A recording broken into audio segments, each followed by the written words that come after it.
Price the Lord.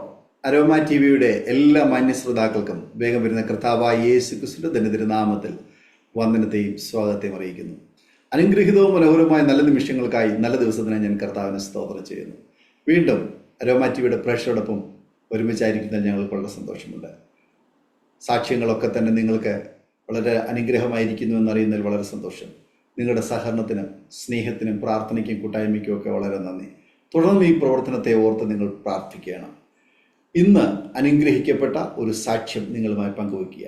നമ്മൾ ക്ഷണം സ്വീകരിച്ച് നമ്മോടൊപ്പം ജോയിൻ ചെയ്തിരിക്കുന്നത് സിസ്റ്റർ സോണിയ സ്റ്റാൻലി. തൻ്റെ ജീവിതാനുഭവങ്ങൾ പ്രേക്ഷകരോടൊപ്പം പങ്കുവയ്ക്കുന്നു. ശ്രദ്ധയോടെ പ്രാർത്ഥനയോടെ സ്കിപ്പ് ചെയ്യാതെ അവസാനം വരെ ഈ വീഡിയോ കാണുകയും കേൾക്കുകയും ചെയ്യുക. തീർച്ചയായിട്ടും നിങ്ങൾക്ക് അനുഗ്രഹമായിരിക്കും. മാത്രമല്ല, നിങ്ങളുടെ വലിയ അഭിപ്രായങ്ങളും നിർദ്ദേശങ്ങളും കമൻറ്റ് ബോക്സിൽ രേഖപ്പെടുത്താൻ മറക്കരുത്. നിങ്ങൾക്കൊരു പ്രാർത്ഥനാ വിഷയമുണ്ട് ഞങ്ങളുമായി പങ്കുവയ്ക്കാൻ ആഗ്രഹിക്കുന്നെങ്കിൽ സ്ക്രീനിൽ കാണുന്ന വാട്സപ്പ് നമ്പർ ഞങ്ങളെ അറിയിക്കൂ.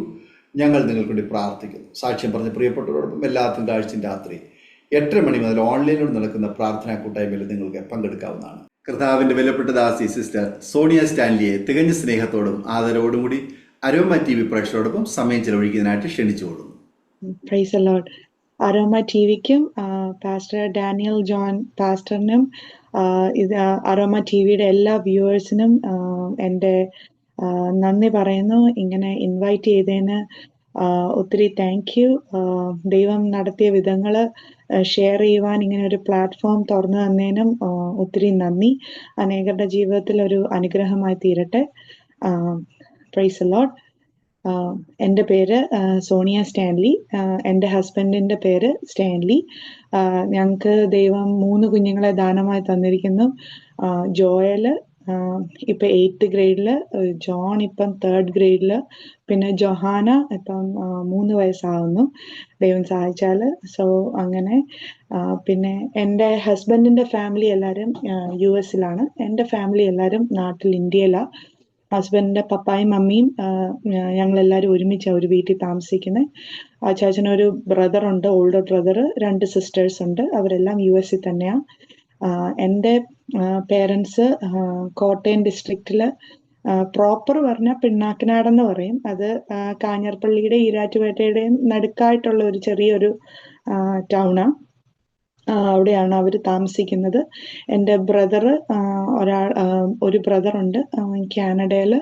എൻ്റെ സിസ്റ്റർ ദുബായിൽ അവർ സെറ്റിൽഡാണ്. ദൈവം, അതാണ് എൻ്റെ ഫാമിലി ബാക്ക്ഗ്രൗണ്ട്.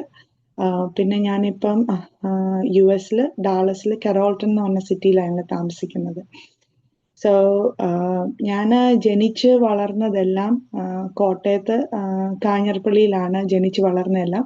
എൻ്റെ പപ്പ, ഞങ്ങൾ തികച്ചും കാത്തലിക് ആണ്. എൻ്റെ ജീവിതത്തിൽ കാത്തലിക് അല്ലാത്ത വേറൊരു ക്രിസ്ത്യൻ ഗ്രൂപ്പ് എനിക്ക് അറിയത്തേ ഇല്ല. ഞാൻ പെൻഡക്കോസ്റ്റ് എന്നുള്ള ഒരു വാക്ക് പോലും ഞാൻ എൻ്റെ ജീവിതത്തിൽ കേട്ടിട്ടില്ല. ഞാനത് കോളേജിൽ ചെന്നിട്ടാണ് ഞാൻ ആദ്യമായിട്ട് പെൻഡക്കോസ്റ്റ് എന്നുള്ള വാക്ക് കേൾക്കുന്നത്. ഞങ്ങൾ കാഞ്ഞിരപ്പള്ളിയിൽ വന്നവർക്കറിയാം, അവിടെ മുസ്ലിംസ്, ഹിന്ദുസ്, കാത്തലിക്സ്, ഇതിൽ കൂടുതൽ ഞാനൊന്നും കണ്ടിട്ടുമില്ല. ഇപ്പം സ്കൂളിൽ ഞാൻ പഠിച്ചത് സെയിൻറ്റ് ആന്റണീസ് പബ്ലിക് സ്കൂളിലാണ്. അവിടെയും എല്ലാവരും കാത്തലിക്സ്, ഹിന്ദുസ്, മുസ്ലിംസ്. ഇപ്പം ബുക്കിൻ്റെ അകത്ത് ചോദിച്ചാലും അത്രയേ ഉള്ളൂ നമുക്ക്. ഇപ്പൊ ക്രിസ്ത്യൻസ് എന്ന് പറഞ്ഞാലും അത് എൻ്റെ മനസ്സിൽ കാത്തലിക്സ് എന്നേ ഉള്ളൂ, അല്ലാതെ വേറൊരു വിഭാഗമില്ല. പിന്നെ എൻ്റെ ഫാമിലി എല്ലാവരും കോട്ടയത്ത് സെറ്റിൽഡ് ആയിട്ടുണ്ട്. ഞാൻ ഡിസ്ട്രിക്റ്റ് വിട്ട് പുറത്ത് പോയിട്ടുണ്ട്, പഠിക്കാൻ വേണ്ടി പോയിട്ടേ ഉള്ളൂ അതുവരെ. അതുകൊണ്ട് കോട്ടയത്തുള്ള ഒരു കളിയായിരുന്നു എൻ്റെതെല്ലാം. എൻ്റെ പപ്പായുടെ വീട് മണിമല, ചെറുവള്ളി എന്ന് പറയും, എളന്തോട്ടം എന്നാ വീട്ടുപേര്. അവരും എല്ലാവരും കാത്തലിക്സ്. മമ്മിയുടെ വീട്ടിലും പാലാ സൈഡിലാണ്, കൊടുങ്ങൂര്, അവരും എല്ലാവരും കാത്തലിക്സ്. അങ്ങനത്തെ ഒരു ബാക്ക്ഗ്രൗണ്ടിന് ഞാൻ വളർന്നു. സ്കൂളിൽ പഠിക്കുന്ന സമയത്ത് എൻ്റെ മമ്മി ടീച്ചറായിരുന്നു സെയിൻറ്റ് ആന്റണീസ് പബ്ലിക് സ്കൂളിൽ.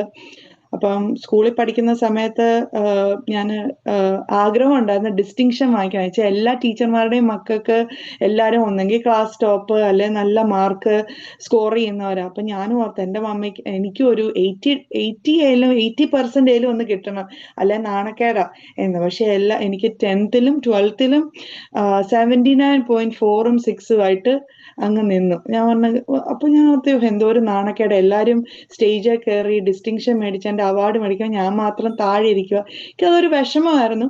പിന്നെ അതങ്ങ് വിട്ട് കളഞ്ഞു. അപ്പൊ അത് കഴിഞ്ഞിട്ട് എഞ്ചിനീയറിങ്ങിന് പോകണമെന്നായിരുന്നു ആഗ്രഹം. പക്ഷെ ഭയങ്കര വലിയ റാങ്ക് ദൈവം തന്നോണ്ട് അന്ന് എനിക്കത് പോയില്ല.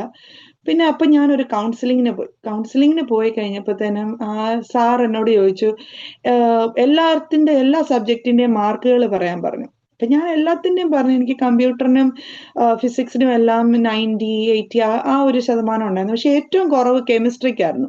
67% ഉള്ളൂ. ആ സാർ എന്നെ നോക്കിയിട്ട് പറഞ്ഞു, കൊച്ചു കെമിസ്ട്രി റിലേറ്റഡ് ആയിട്ടുള്ള കാര്യങ്ങൾക്ക് പോയാൽ മതി എന്ന്. അപ്പൊ എന്റെ മനസ്സിലോർത്തു, ഏറ്റവും കുറവ് കിട്ടിയത് കെമിസ്ട്രിക്ക്, ഇനി ഞാൻ അത് പഠിക്കാൻ പോണോ എന്ന് ഞാൻ മനസ്സിലോർത്തു. അപ്പൊ ഞാൻ ചോദിച്ചു, കെമിസ്ട്രി എന്തുവാ ചെയ്യുന്നത്? എനിക്കറിയത്തില്ല കെമിസ്ട്രി ചെയ്യേണ്ട വിഭാഗം ഏതാ. അപ്പൊ പറഞ്ഞു ഫാർമസി പഠിക്കാൻ പോയെന്ന്. ഞാൻ പറഞ്ഞു ഫാർമസി പഠിക്കാൻ, ഓക്കെ. അപ്പൊ ആ സാറ് പറഞ്ഞു ഫാർമസി പഠിക്കാൻ പോവാൻ. ഞാൻ അന്നേരം ഓർക്കും, ഓക്കെ, കൗൺസിലർ പറഞ്ഞ ഫാർമസി പഠിക്കാൻ, എന്നാ ഫാർമസി എന്തുവാന്ന് പോലും എനിക്കറിയത്തില്ല. അങ്ങനെ ആ സമയത്താണ് പപ്പ അവിടെ ഒരു ചെറിയൊരു ബിസിനസ്, മമ്മി സ്കൂൾ ടീച്ചറായിരുന്നു, പപ്പ ഒരു പേപ്പർ മാർട്ട് നടത്തുമായിരുന്നു. ഞങ്ങൾക്ക് അത്യാവശ്യം വേണ്ട കാര്യങ്ങൾ, ഒരു മിഡിൽ ക്ലാസ് ഫാമിലിയാ. പക്ഷെ ആ സമയത്ത് പപ്പ ഒരു റിലേറ്റീവിന് ഇച്ചിരി പൈസ കൊടുത്ത് ഹെൽപ്പ് ചെയ്തു. അത് ഞങ്ങളുടെ ഒരു പ്രോപ്പർട്ടി വെച്ചിട്ടാണ് പപ്പ ഹെൽപ്പ് ചെയ്തത്. അത് കഴിഞ്ഞിട്ട് ആ വ്യക്തി പറഞ്ഞു, ഞങ്ങള് തിരിച്ചടച്ചോളാം, അതിനെപ്പറ്റി വറി ചെയ്യണ്ട എന്ന് പറഞ്ഞു. പക്ഷെ ഒരു കുറച്ച് വർഷങ്ങൾ കഴിഞ്ഞപ്പോ ഞങ്ങൾക്ക് വീട്ടില് ജപ്തി നോട്ടീസ് വന്നു, ഇന്ന പ്രോപ്പർട്ടി ബാങ്ക് കൊണ്ടുപോവുക.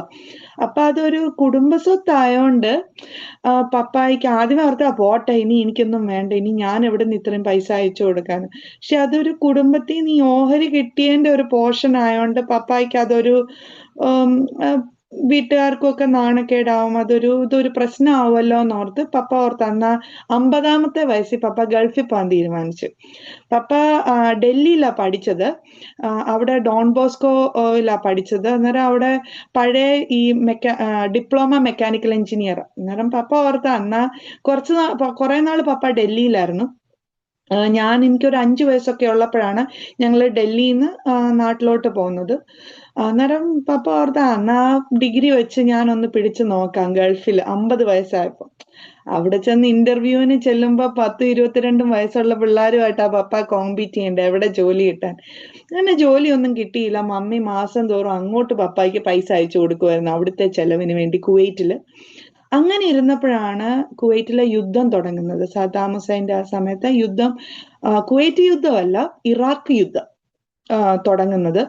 അപ്പം ആ ഒരു ടൈമിലാണ്. അന്നേരം പപ്പായ്ക്ക് ഇച്ചിരി ഹിന്ദി അറിയാം, ഇംഗ്ലീഷും അറിയാവുന്നതുകൊണ്ട് പപ്പ അവിടെ ലാംഗ്വേജ് ട്രാൻസ്ലേറ്റർ ആയിട്ട് ഇറാഖ് യുദ്ധത്തിന്റെ സമയത്ത് പപ്പായോട് ഇറാഖിലേക്ക് അവര് ഹയർ ചെയ്തു. അപ്പം ഞാൻ കോളേജിൽ പോകുന്ന സമയത്ത് പപ്പ ഇവിടെ ഇല്ല. പപ്പ ഇറാഖിലും ഞാൻ നാട്ടിലും. അപ്പം ഞങ്ങൾ ഒരു ടൈറ്റ് സിറ്റുവേഷനിൽ കൂടെയാ പോകുന്നത്. എന്ന് വെച്ചാൽ ഇൻകം അങ്ങനെ മമ്മി മാസം തോറും അങ്ങോട്ട് പൈസ അയച്ചു കൊടുത്തോണ്ടിരിക്കുക പപ്പയുടെ ചെലവിന് വേണ്ടിയിട്ട്. പിന്നെ ഞാനിപ്പോ കോളേജിൽ കയറുമ്പോൾ അതിൻ്റെതായ ചെലവുകളൊക്കെ ഉണ്ട്. അങ്ങനെ ദൈവം ചെറിയൊരു കോളേജിലാണ് ഞാൻ പോയി ജോയിൻ ചെയ്തത്. അത് S A Raja pharmacy college എന്ന് പറഞ്ഞ നാഗർകോവിൽ, തമിഴ്നാട്ടിലൊരു കോളേജിലാണ്, ഒരു ചെറിയൊരു ഗ്രാമത്തിലൊരു കോളേജിലാണ് ഞാൻ ജോയിൻ ചെയ്തത്. അവിടെ ജോയിൻ ചെയ്തു. ഞായറാഴ്ച എല്ലാം എഴുന്നേറ്റ് ഞാൻ കത്തോലിക്ക പള്ളിയിൽ പോകുമായിരുന്നു. ഇപ്പം നാട്ടിലായിരുന്നപ്പോഴും ഞാൻ എല്ലാ സൺഡേയിലും ശനിയാഴ്ചയൊക്കെ രാവിലെ കുർബാന കാണാൻ പോകുന്ന ഒരു വ്യക്തിയായിരുന്നു സ്ഥിരം. ഞങ്ങൾ ഫാമിലി എല്ലാവരും അങ്ങനെയായിരുന്നു. അവിടെ ചെന്നിട്ടും കുറച്ച് മലയാളി ഫ്രണ്ട്സ് ഉണ്ടായിരുന്നു. അപ്പൊ അവരുടെ കൂടെ രാവിലെ എഴുന്നേറ്റ് പള്ളിയിൽ പോകും വരും ഒക്കെ ആയിരുന്നു.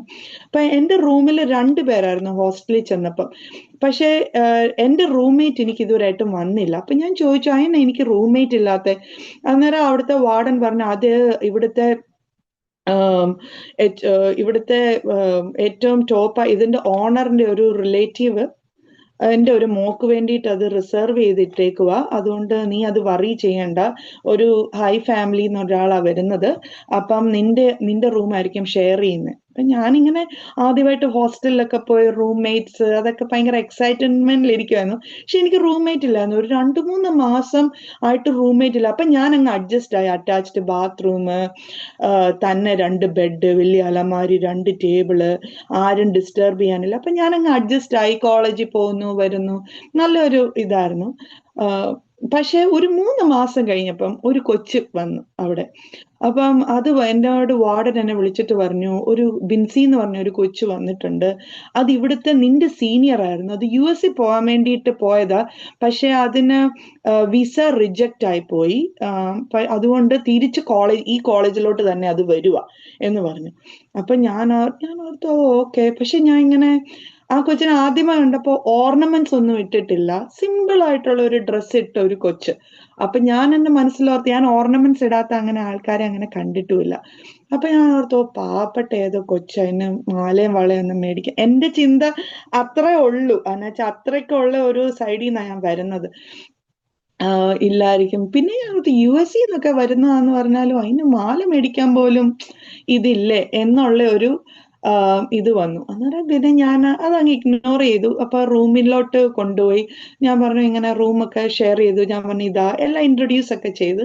അപ്പൊ ബിൻസി പറഞ്ഞു, ഞാൻ നിന്റെ സീനിയർ ആയിട്ട് വരേണ്ടതാ, പക്ഷെ എനിക്ക് വേറൊരു കോളേജിലും പോകാൻ തോന്നിയില്ല, തിരിച്ചിങ്ങോട്ട് തന്നെ വരണമെന്ന് തോന്നി. എന്റെ ഫ്രണ്ട്സ് ഒക്കെ ഇവിടെ ഉണ്ട്, സീനിയർ ആയിപ്പോ എന്റേത് എന്ന് പറഞ്ഞു. അപ്പൊ ഞാൻ പറഞ്ഞു ഓക്കെ, കുഴപ്പമില്ല. എന്നിട്ട് പറഞ്ഞു, നീ കുറച്ച് ദിവസം കോളേജിൽ ചെല്ലുമ്പോ എന്റെ കൂടെ ഇരിക്കണം. എന്നുവെച്ചാൽ നിന്റെ ബാച്ചിലുള്ള പിള്ളേരെ ആരെയും എനിക്ക് അറിയത്തില്ല, അപ്പൊ നിന്നെ മാത്രമേ എനിക്ക് അറിയത്തുള്ളൂ. ഞാൻ പറഞ്ഞു അത് കുഴപ്പമൊന്നും ഇല്ല എന്ന് പറഞ്ഞു. പക്ഷെ നീ നിന്റെ ഫ്രണ്ട്സിന്റെ കൂടെ പൊക്കോ, പക്ഷെ കോളേജിൽ ചെല്ലുമ്പോ മാത്രം നീ എന്റെ കൂടെ ഇരിക്കണം ക്ലാസ്സിൽ എന്ന് പറഞ്ഞു. പിന്നെ കോളേജിൽ ചെന്നപ്പോഴും വാർഡനും എല്ലാം ഭയങ്കര അഭിപ്രായമാ. ഇപ്പൊ ഈവൻ ടീച്ചേഴ്സിന് പോലും, ഇപ്പൊ എന്റെ ഫ്രണ്ട് ബിൻസി പറയുക, സാർ ഇതാ സംഭവിച്ചത്, അവരത് ശരിയെന്ന് സ്റ്റീൽ വെക്കും. ക്ലാസ്സിലെ എല്ലാവർക്കും, സീനിയേഴ്സിന് ഭയങ്കര അഭിപ്രായം, ടീച്ചേഴ്സിന് ഭയങ്കര അഭിപ്രായം, എല്ലാവർക്കും ഭയങ്കര അഭിപ്രായ. പക്ഷെ എല്ലാവർക്കും അറിയുകയും ചെയ്യാം ബിൻസി ക്രിസ്ത്യൻ ആണ്. അതുപോലെ എല്ലാവരുമായിട്ട് ഫ്രണ്ട്സുമാണ്. ഒരു പ്രത്യേക ഒരു കരിസ്മയാണ് ഒരു അഭിഷേകമുണ്ട്. അപ്പം ഇങ്ങനെ ഇരുന്ന് കുറെ നാൾ പോയി. അന്നേരം എന്നും ബിൻസി രാവിലെ എഴുന്നേറ്റ് ബൈബിള് വായിക്കും. അപ്പൊ ഞാൻ ബൈബിളൊന്നും വായിക്കൊന്നുമില്ല, ഞാൻ കത്തോലിക്കരല്ലേ. പിന്നെ ഈ ബിൻസി വായിക്കുന്ന കാണുമ്പോ ഞാൻ എന്റെ മനസ്സിൽ തന്നെ ഒരു നാണക്കേട്, ബിൻസി ബൈബിള് വായിക്കുന്നത്, ഞാൻ കത്തോലിക്കായിട്ട് ബൈബിള് വായിച്ചാൽ. പിന്നെ ഒരു പുതിയ നിയമത്തിന്റെ പുസ്തകമൊക്കെ എടുത്ത് ഞാനും വായിക്കാൻ തുടങ്ങി. ഒരു ചെറിയൊരു ഷോ. പിന്നെ ബിൻസി എന്റെ കൂടെ തന്നെ വേറൊരു പെന്തക്കോസ്ത കൊച്ചുണ്ടായിരുന്നു. പക്ഷെ ഞാൻ അത്ര അങ്ങ് ശ്രദ്ധിച്ചിട്ടില്ല അങ്ങനെ. അവർ രണ്ടുപേരും അങ്ങ് ഫ്രണ്ട്സ് ആയി. റൂമിൽ ഇരുന്ന് അങ്ങ് ടെസ്റ്റ് മണി പറയുവോ, എന്റെ ചേച്ചിയുടെ ലൈഫ് അങ്ങനെയായിരുന്നു, കുഞ്ഞുങ്ങള് കിട്ടാൻ ഒരു ചാൻസ് ഇല്ലായിരുന്നു, പക്ഷെ ദൈവം കൊടുത്തു, ബൈബിൾ സ്കൂളിൽ പോയി. അപ്പൊ ഞാൻ ഓർത്തു, ഇവരേതാണ്ട് ബാർബറിക് ആയിട്ടുള്ള ആൾക്കാരാരാണ്ടാ ഈ കാലത്ത് ബൈബിൾ സ്കൂളിൽ പോയ ആരാ ജോലി കൊടുക്കുന്നത്, അവരെങ്ങനെ ജീവിക്കുന്നേ എന്നൊക്കെയായിരുന്നു എന്റെ ചിന്ത. പക്ഷെ ഞാൻ ഓർത്തു അത് അവരുടെ ലൈഫ്, ഇത് എന്റെ ലൈഫ്, അവരങ്ങനെ ജീവിച്ചോട്ടെ, അതെനിക്ക് കുഴപ്പമില്ല. പക്ഷെ ഞാൻ അവര് പറയുന്ന ടെസ്റ്റ് മണീസ്, കോൺവെർസേഷൻസ് ഒക്കെ ഞാൻ ഇരുന്ന് ശ്രദ്ധിക്കുമായിരുന്നു. ഒരു റൂമിലായിരുന്നോണ്ട്. അപ്പൊ ഇരുന്ന് പ്രാർത്ഥിക്കുമോ, സാരമില്ലടി, അത് ദൈവം പ്രവർത്തിക്കും, ദൈവത്തിന് എല്ലാത്തിനും ഒരു കാരണമാണ്. ഞാൻ ഓർത്ത് ഇവരൊക്കെ ഏത് യുഗത്തിലുള്ളത്, ഇവരൊന്നും ഈ മോഡേൺ യുഗത്തിലല്ലേ ജീവിക്കുന്നതെന്നൊക്കെ ഞാൻ ചിന്തിക്കും. ഞാനൊക്കെ അത് അവരുടെ ലൈഫ്, ഇത് എന്റെ ലൈഫ് എന്നുള്ള രീതി. പക്ഷെ അത് അങ്ങനെ വന്ന് ഞങ്ങൾ നല്ല ക്ലോസ് ഫ്രണ്ട്സായി. അത് കഴിഞ്ഞപ്പോ പിന്നെ ഞാന് ബൈബിള് നല്ലപോലെ വായിക്കും. എനിക്ക് എന്റെ മനസ്സിൽ ഇങ്ങനെ ഒരു ഒരു ഒരു കുറ്റബോധം, എന്തോ ഞാനാണോ ബിൻസിയാണോ ശരി എന്നുള്ള ഒരു ചിന്തയായിപ്പോയി എന്റെ മനസ്സിൽ. ഇങ്ങനെ ബിൻസി എന്നോട് ഒരു വട്ടം പോലും നീ ചെയ്യുന്ന തെറ്റാ, നീ ഇങ്ങനെ വിഗ്രഹങ്ങളെ അങ്ങനെ ഒന്നും പറഞ്ഞിട്ടില്ല. പക്ഷെ എന്റെ മനസ്സിൽ തന്നെ ഇങ്ങനെ ഒരു കുറ്റബോധം വരാൻ തുടങ്ങി. ഞാനാണോ ബിൻസിയാണോ ശരി? ഞാൻ നോക്കുമ്പോ അവരുടെ അവിടെ അത്ഭുതങ്ങൾ നടക്കുന്നു, ഞങ്ങളുടെ പോട്ടെ പോയ അത്ഭുതങ്ങളൊക്കെ നടക്കുന്നുണ്ട്. അപ്പൊ ഞാൻ ഓർത്ത്, കർത്താവ് ഏതാ ശരി? എനിക്കങ്ങോട്ടൊരു സെമി ക്രാക്ക് പോലെ. പക്ഷെ ഞാൻ ആരോടും പറഞ്ഞിട്ടില്ല അത്. അങ്ങനെ ഒരു വർഷക്കാലം കഴിഞ്ഞു കഴിഞ്ഞപ്പം എന്റെ മനസ്സിലൊരു, എനിക്കൊരു ഭയങ്കര ഒരു വിഭ്രാന്തി പോലെ, ഏതാ ശരി, ഒരു ടഗ് ഓഫ് വാർ പോലെ. പക്ഷെ ഞാനിത് ആരോടും എക്സ്പ്രസ് ചെയ്തിട്ടില്ല, എന്റെ മനസ്സിലുള്ള ഒരു വെപ്രാളമായിരുന്നു. അപ്പം ആണ് ഈ പൂജ ഹോളിഡേയ്സ് വന്നു. അപ്പൊ പൂജ ഹോളിഡേയ്സിന്റെ സമയത്ത് ജീസസ് യൂത്ത് എന്ന് പറയുന്ന ഒരു ക്യാമ്പ് ഉണ്ട് കാത്തലിക്സിന്റെ. പിന്നെ ICPF ക്യാമ്പ് ചരൽക്കുന്നിലും അപ്രാവശ്യം നടക്കുന്നുണ്ട്. അത് രണ്ടും സെയിം ഡേറ്റാ. അപ്പൊ ഞാൻ പറഞ്ഞു, കർത്താവെ, എന്റെ ഡൗട്ട് മുഴുവൻ ഏതാ, കാത്തലിക്സ് ആണോ ഇതാണോ ശരിയെന്ന, ഏതാണോ കറക്റ്റ് ആ ക്യാമ്പിൽ പോകാൻ എന്നെ സഹായിക്കണേ. എന്നുവെച്ചാൽ കാത്തലിക്സിന്റെ ക്യാമ്പ് എന്റെ കസിൻ സിസ്റ്ററിന്റെ കൂടെയാ പോകുന്നത്. മറ്റേതാണ് ഈ ബിൻസിയുടെ കൂടെയാ പോകുന്നത്. സോ അതിന് മുമ്പായിട്ട് എന്റെ പേരൻസ് സാധാരണ ആരുടെ കൂടെയും വിടുകയല്ല. പക്ഷെ ബിൻസിയോട് മാത്രം എന്റെ പേരൻസിന് ഒരു പ്രത്യേക ഒരു ഇഷ്ടം തോന്നി. കാരണം എന്നാന്ന് ചോദിച്ചാൽ, ഒരു വട്ടം ബിൻസി എൻ്റെ വീട്ടിൽ വന്നായിരുന്നു. ബിൻസിയുടെ പേരൻസ് എല്ലാം അന്ന് US-ലായിരുന്നു. അപ്പൊ എപ്പോഴോ വെക്കേഷൻ ടൈമിൽ ബിൻസി ഒരു ദിവസം എൻ്റെ വീട്ടിൽ വന്ന്, ഞാൻ ഇൻവൈറ്റ് ചെയ്തപ്പോൾ. അപ്പൊ പ്രാർത്ഥിക്കാൻ ഞങ്ങൾ ഇരുന്നു. പ്രാർത്ഥിക്കാനിരുന്നപ്പോ നമ്മള് അന്ന് മാതാവിനോടും ഓരോരോ മധ്യസ്ഥരോടും ഒക്കെ പ്രാർത്ഥിച്ച് ഇങ്ങനെ വരുന്ന ഒരു രീതിയായിരുന്നു. അപ്പൊ പക്ഷെ ബിൻസി ഞങ്ങൾ പ്രാർത്ഥിക്കാതിരുന്നപ്പം ഞങ്ങളുടെ കൂടെ പ്രാർത്ഥിക്കാനിരുന്നു. ഞങ്ങളെല്ലാം പ്രാർത്ഥിച്ചു കഴിഞ്ഞപ്പോ എന്റെ പപ്പ അന്ന് അവധിക്ക് വന്ന സമയത്താ. അപ്പൊ പപ്പ ചോദിച്ചു, ബിൻസി മോൾ എങ്ങനെയാ പ്രാർത്ഥിക്കുന്നത്, ഞങ്ങളുടെ കൂടെ പ്രാർത്ഥിക്കുന്നില്ലേന്ന് ചോദിച്ചു. അപ്പൊ പറഞ്ഞു, അങ്കിളെ ഞാൻ ഇങ്ങനെയല്ല പ്രാർത്ഥിക്കുന്നേ, ഞാൻ ദൈവത്തോട് ഒരു കൂട്ടുകാരനല്ല ഒരു കൂട്ടുകാരി എന്ന രീതി ഞാൻ എൻ്റെ ഹൃദയത്തിലുള്ള അങ്ങ് പോർ ഔട്ട് ചെയ്യുന്ന, അല്ലാതെ ഞങ്ങൾ ഇങ്ങനെ നോക്കി വായിക്കൊന്നുമില്ല. ഞാൻ അങ്ങനെയാ ദൈവത്തോട് പ്രാർത്ഥിക്കുന്നത്. അപ്പൊ പറഞ്ഞു, എന്നാ ബിൻസിമോളുടെ രീതി, ഇഷ്ടമുള്ള രീതി മോള് പ്രാർത്ഥിച്ചോളാൻ പറഞ്ഞു. അപ്പൊ ബിൻസി ആദ്യമായിട്ട് ഞങ്ങളുടെ വീട്ടില് വന്ന് പ്രാർത്ഥിച്ചു. അപ്പൊ അത് പപ്പായെ ഒത്തിരി ടച്ച് ചെയ്തു. എന്ന് പറഞ്ഞാൽ, നിങ്ങൾ ചെയ്യുന്ന തെറ്റാ, ഞാൻ അവിടെ വന്നിരിക്കുകയില്ല എന്നുള്ള ഒരു വേർതിരിവ് കാണിക്കാതെ അവിടെ വന്നിരുന്നോണ്ട് പപ്പായ്ക്ക് ബിൻസിയോട് ഒരു പ്രത്യേക ഒരു ഇഷ്ടമായിരുന്നു. എനിക്ക് എന്ത് മേടിച്ചാലും അതുപോലെ ബിൻസിക്കും പപ്പ വാങ്ങിച്ചു കൊടുത്തു വിടുവോ എന്തേലും ഒക്കെ ചെയ്യുമായിരുന്നു. അപ്പം ആ ഒരു ഇഷ്ടം കിടക്കുന്നോണ്ട് പപ്പ എന്നോട് ഇപ്പൊ ബിൻസിയുടെ കൂടെയും വിടാം, എന്റെ കസിൻ സിസ്റ്ററിന്റെ കൂടെയും വിടാം. അപ്പൊ അങ്ങനെ ഇരിക്കുന്ന ഒരു ടൈം. അതിനു മുമ്പായിട്ട് എനിക്ക് പല പല ചോദ്യങ്ങളും ഉണ്ടായിരുന്നു. ഈ ബൈബിള് വായിക്കാൻ തുടങ്ങിയെന്ന് ഞാൻ പറഞ്ഞല്ലോ, അപ്പോഴാണ് വയലിലെ ലില്ലികളെ നോക്കൂ, ഇന്ന് അവര് വിതയ്ക്കുന്നില്ല, കൊയ്യുന്നില്ല, എന്നാലും ദൈവം അവരെ പോഷു. ഞാൻ പറഞ്ഞു, അപ്പൊ ഞാൻ മനസ്സിലാ ചോദിക്കുന്ന കേട്ടോ, ദൈവം ഇതൊന്നും നടക്കുന്ന കാര്യമല്ല, പോയി ജോലി ചെയ്യാതെ ആരാ ഫുഡ് കൊടുക്കുന്നത്, ചുമ്മാ ഇതൊന്നും പ്രാക്ടിക്കൽ ആയിട്ടുള്ള കാര്യങ്ങളല്ല എന്ന് മനസ്സിൽ അന്ന് ആദ്യമായിട്ട് ഞാൻ ബൈബിള് വായിക്കാൻ തുടങ്ങുന്നത്, അപ്പോഴാ ഇതൊക്കെ കാണുന്നത്. പക്ഷെ ഇതിങ്ങനെ മനസ്സിൽ ഇങ്ങനെ ഒരു കോൺവെർസേഷൻ നടത്തിയിട്ട് ഞാൻ അങ്ങ് വായിച്ചങ്ങ് വിടും, ബിൻസിയെ കാണിക്കാൻ ഒരു കോമ്പറ്റീഷൻ പോലെ ഞാനും വായിക്കുന്ന വ്യക്തിയാണെന്നറിയാം. അങ്ങനെ ഇരുന്നപ്പോഴാണ് ഒരു ദിവസം ഒരു ഹർത്താൽ വന്ന് എനിക്ക് വീട്ടിൽ പോകാൻ പറ്റുകയില്ല. ബിൻസിയുടെ വീട് തിരുവല്ലയിലായിട്ട, ഓതറയെന്ന് പറയും. അപ്പം എന്റെ കോട്ടയത്ത് വീട്ടിൽ വരെ എത്താൻ പറ്റുകയില്ല എനിക്ക്. അന്നേരം അതിന് മുമ്പ് ഹർത്താലും ഒക്കെ തുടങ്ങിയോണ്ട് ബിൻസിയുടെ വീട്ടിൽ സ്റ്റോപ്പ് ചെയ്യണം. അപ്പം പപ്പ മമ്മി പറഞ്ഞു, ഓക്കെ കുഴപ്പമില്ല, ബിൻസിമോടെ വീട്ടിൽ താമസിച്ചോ എന്ന് പറഞ്ഞു. അവിടെ ചെന്ന് കഴിഞ്ഞ ഉടനെ ബിൻസിയുടെ പപ്പായും മമ്മിയും US-ലായിരുന്നു. ഒറ്റയ്ക്ക് വിശ്വാസത്തിൽ വന്നിട്ട് വീട്ടിൽ നിന്ന് ഇറക്കി വിട്ട ഒരു അങ്കിളും ആന്റി അവിടെ ഉണ്ടായിരുന്നു. അവർക്കൊന്നുമില്ല സ്വന്തമായിട്ട്, ഒരു സെന്റ് ഭൂമിയില്ല. ജോലി ഉണ്ടോ എന്ന് ചോദിച്ചാൽ ഇപ്പൊ ജോലിയില്ല. അവരും ഡൽഹിയിലായിരുന്നു, പക്ഷെ അവര് നാട്ടിലോട്ട് വന്നു, ഒന്നുമില്ല അവർക്ക്. അവരുടെ വീട്ടിൽ ചെന്ന്, ബിൻസിയുടെ വീട്ടിൽ ഈ ഹർത്താൽ കാരണം വീട്ടിൽ ചെന്ന് ഉടനെ എന്നോട് ദൈവം ആ വാക്യം എന്റെ മനസ്സിലോട്ട് ഇട്ടു. നീ എന്നോട് അന്ന് ചോദിച്ചായിരുന്നു, വയലിൽ ലില്ലിയെന്നോ അവര് വിതയ്ക്കുന്നില്ല, ഈ കുടുംബത്തെ നീ ഒന്ന് ശ്രദ്ധിച്ചാ മതി. ഇപ്പൊ അവർക്ക് വേണ്ടത് ഒരു പാർക്കാൻ ഒരു ഭവനമാണ് താൽക്കാലികമായിട്ട്. അതിപ്പോ ബിൻസിയുടെ വീട്ടിൽ താമസിക്കുന്നു. അവർക്ക് അന്നുള്ള ഭക്ഷണത്തിലുള്ള ചെറിയ ജോലി ഞാൻ കരുതിയിട്ടുണ്ട്. അങ്ങനെയാ ഞാൻ എൻ്റെ മക്കളെ നടത്തുന്നത്. അവർക്ക് വേണ്ടത് ഞാൻ കൊടുത്തിട്ടുണ്ട്. ഇനിയും ഇതിൽ കൂടി വേണ്ട സമയമാകുമ്പോ അത് ഞാൻ കരുതിക്കോളും. ഇത് എന്റെ മനസ്സിൽ ഞാൻ ആ വാക്ಯವേ മറന്നുപോയി. പക്ഷെ കർത്താവ് മറന്നില്ല. സമയമായപ്പം ദൈവം ഓർപ്പിച്ചു വന്നിട്ട് ഈ കുടുംബത്തെ അതിനാ ഞാൻ നിർത്തിയിരിക്കുക. അപ്പൊ ഞാൻ നോക്കി, ശരിയാ, അവർക്ക് പാർക്കാൻ ഒരു ഭവനവും ഒരു അത്യാവശ്യമുള്ള ഇതും ചെറിയൊരു കൊച്ചൊരു ജോലിക്ക് അന്ന് പോകാനും വരാനും എല്ലാം ദൈവം ഏർപ്പെടുത്തി കൊടുത്തു. അപ്പൊ ദൈവം പറഞ്ഞു, ഇങ്ങനെയാ ഞാൻ നടത്തുന്നത്, വേണ്ടത് ഞാൻ കരുതിക്കോളും, അത് കൂടുതൽ വേണ്ട സമയത്ത് ആ സമയത്തും ഞാൻ കരുതും. അതുകൊണ്ട് വലിയ ലില്ലികളെ പോലെ അതിനേക്കാളും ശ്രേഷ്ഠമായിട്ടാണ് എന്നെ പിൻഗമിക്കുന്നവരെ ഞാൻ നടത്തുന്നതെന്ന് ദൈവം ഇങ്ങനെ അന്ന് ഞാൻ വിശ്വാസത്തിലൊന്നും വന്നില്ല, ഈ ചോദ്യങ്ങളുടെ സമയത്ത്. അത് കഴിഞ്ഞപ്പോഴാണ് ഈ പൂജാ ഹോളിഡേയ്സ് വന്നത്. അപ്പൊ ഇങ്ങനെ ദൈവം ഇടയ്ക്കിടയ്ക്ക് ഇങ്ങനെ സംസാരിക്കുന്നതാണെന്നൊന്നും എനിക്കൊന്നിട്ടും മനസ്സിലാവുന്നുമില്ല.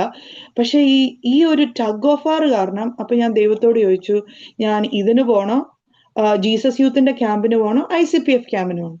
തലേ ദിവസം എന്നോട് എന്റെ കസിൻ സിസ്റ്റർ വിളിച്ചു പറഞ്ഞു, എടി എനിക്ക് പോകാൻ പറ്റുകയില്ല, സോറി കേട്ടോടി, നമുക്ക് അടുത്ത വർഷം പോകാന്ന് പറഞ്ഞു. ഞാൻ പറഞ്ഞു ഓക്കെ. അപ്പൊ എനിക്ക് മനസ്സിലായി ഞാൻ ICPF ക്യാമ്പിനാ പോകേണ്ടത്. അങ്ങനെ ഞാൻ ബിൻസിയുടെ പപ്പായോട് പറഞ്ഞു. പപ്പ എന്നെ വിട്ടു. അവരുടെ മനസ്സിൽ വേറൊരു ചിന്ത, ഒരു ക്യാമ്പിന് പോകുന്ന പിള്ളേര്, കൊച്ചു പിള്ളേർ, ബിൻസിയുടെ കൂടെ അല്ല വിടുന്നത്. അപ്പം ബിൻസിയുടെ കൂടെ ആണെങ്കിൽ പപ്പായ്ക്ക് ആ ഒരു ട്രസ്റ്റ് കിട്ടിയോണ്ട് ബിൻസിയുടെ കൂടെ എവിടെ വേണമെങ്കിലും പൊക്കോളാൻ പറയും. അപ്പം അങ്ങനെ ICPF ക്യാമ്പില് ചരൽക്കുന്ന് ചെന്നു. അവിടെ 3 ദിവസത്തെ ഒരു ഇതായിരുന്നു. അവിടെ വെച്ചാണ് ഞാൻ രക്ഷിക്കപ്പെട്ടത്. അവിടെ വെച്ച് ഒരു ലെഫ്റ്റ് ബിഹൈൻഡ് എന്ന് പറയുന്ന ഒരു മൂവി അവിടെ വെച്ച് കാണിച്ചായിരുന്നു. കർത്താവിന്റെ വരവിനെ കുറിച്ചും അത് കഴിഞ്ഞിട്ട് സംഭവം എങ്ങനെയൊക്കെ ആയിരിക്കാം, ഈ ഒരു യുഗത്തിൽ എങ്ങനെയൊക്കെ ആയിരിക്കാം അന്തിക്രിസ്തുവിന്റെ വരവ്, ഇതൊന്നും എനിക്ക് മനസ്സിലാവും. പക്ഷെ ആ ഒരു മൂവി അവര് മലയാളത്തിൽ പറഞ്ഞ് അത് മനസ്സിലാക്കി തന്നു. പിന്നെ അവിടെ ഒരു കൗൺസിലിങ്ങിന് പോയി. അപ്പൊ അതെല്ലാം കഴിഞ്ഞപ്പോ എനിക്ക് മനസ്സിലായി, ഞാൻ ഇതാണ് ശരി, ഞാൻ ഇത്രയും നാളും ചെയ്തുകൊണ്ടിരുന്നത് വചനപ്രകാരം ഇതെല്ലാം തെറ്റാണ് ഞാൻ ചെയ്തുകൊണ്ടിരുന്നതെന്ന് മനസ്സിലായി. അങ്ങനെ ഞാൻ അവിടെ വെച്ചാണ് രക്ഷിക്കപ്പെടുന്നത്. അപ്പം എല്ലാം 3-ാമത്തെ ദിവസമാണ് ഓൾട്ടർ കോൾ നടത്തിയപ്പോഴാണ് ഞാൻ എഴുന്നേൽക്കുന്നത്. അപ്പൊ ബിൻസി അത് കഴിഞ്ഞിട്ട് പറയുന്നത്, നിനക്കറിയത്തില്ല, ഞാൻ നിന്നെ കണ്ട ദിവസം തൊട്ട് നിനക്ക് വേണ്ടി പ്രാർത്ഥിക്കുക. ഞാൻ എല്ലാ ദിവസവും തിരിഞ്ഞു നോക്കും ICPF ക്യാമ്പിന്, നീ എഴുന്നേറ്റ് നിൽക്കുന്നുണ്ടോ, നിന്റെ ഹൃദയം മാറുന്നുണ്ടോ. പക്ഷെ 3-ാമത്തെ ദിവസം ദൈവം എന്നോട് ശക്തമായി ഇടപെട്ടു. സ്റ്റെപ്പ് എടുത്ത് വെച്ചോ, നീ ചെയ്തോണ്ടിരുന്നതെല്ലാം തെറ്റാണ്, ഇതാണ് ശരിയായ ഒരു സ്റ്റെപ്പ് എന്ന് ദൈവം എനിക്ക് അത് വെച്ച് കാണിച്ചു തന്നു. അങ്ങനെ ക്യാമ്പ് കഴിഞ്ഞു. വീട്ടിൽ ചെന്ന് കയറിയ ഉടനെ മമ്മി എന്നോട് പറയാൻ തുടങ്ങി, എന്തുവാ ഇവർക്ക് ഒരു മാറ്റം, എന്തുവാ മാറ്റം. എന്റെ ഹാർട്ട് ഇങ്ങനെ ഇടിക്കുക, ദൈവമേ ഇനി വൈകിട്ട് പ്രാർത്ഥിക്കാൻ പറയുമ്പോൾ ഞാൻ പ്രാർത്ഥിക്കുകയല്ല എന്ന് പറയണ വെച്ചാൽ തെറ്റാ ചെയ്യുന്നത്, ഇങ്ങനെ മീഡിയേറ്റേഴ്സിനോട് പ്രാർത്ഥിക്കുന്ന. അപ്പൊ എനിക്കിത് തെറ്റാന്ന് മനസ്സിലായി. കർത്താവ് എന്നെ ബലത്തെ. അന്നേരം ഞാൻ ബിൻസി ചെയ്ത പോലെ തന്നെ പ്രാർത്ഥിക്കാനും ഞാനും പോയിരുന്നു. അന്ന് വൈകിട്ട് എന്റെ ടേണായി മദർ മേരിയോട് പ്രാർത്ഥിക്കായിരുന്നപ്പോ ഞാൻ പറഞ്ഞു, പപ്പ ഇനി തൊട്ട് ഞാൻ പ്രാർത്ഥിക്കുമല്ലോ. അപ്പൊ പപ്പായും മമ്മി, അയ്യോ ഇതാ എനിക്ക്. പിന്നെ അവരുടെ മനസ്സിൽ പെന്തക്കോസുകാരോടുള്ള ആ ഒരു ഇതങ്ങോട്ട്, അവര് കേട്ട സ്റ്റോറികളെല്ലാം അങ്ങോട്ട് വരാൻ തുടങ്ങി. ഞാൻ അന്നേ പറഞ്ഞതാ, എനിക്ക് കണ്ടോ ഇവള് മാറി, അയ്യോ ഇനി എന്നാ ചെയ്യും. പപ്പായ്ക്കും മമ്മിയും ഭയങ്കര കരച്ചിലും ബഹളം.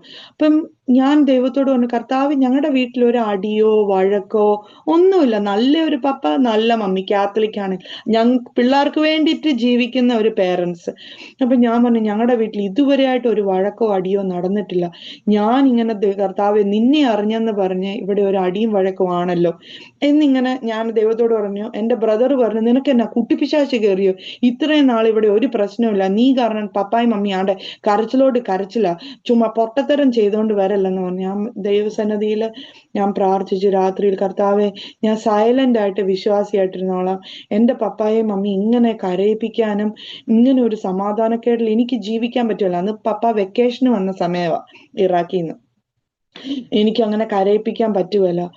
അപ്പൊ ഒരു പെട്ടെന്ന് ഞാൻ ഒരു ഡോറിന്റെ അവിടെ ഞാൻ നിൽക്കുമായിരുന്നു. ഞാൻ ഡോറിന്റെ അവിടെ അന്ന് ഞാൻ എന്തോ പുറത്തോട്ട് ഇറങ്ങി ഞാൻ ഡോറിന്റെ അവിടെ നിന്നു.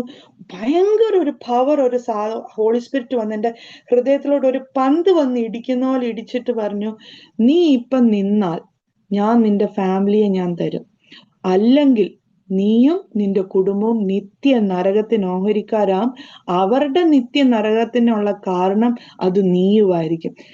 ഇതിങ്ങനെ ഒന്ന് പറഞ്ഞു. ഞാൻ അവിടെ ഞാൻ ഇല്ല കർത്താവേ, ഞാൻ നിൽക്കാം.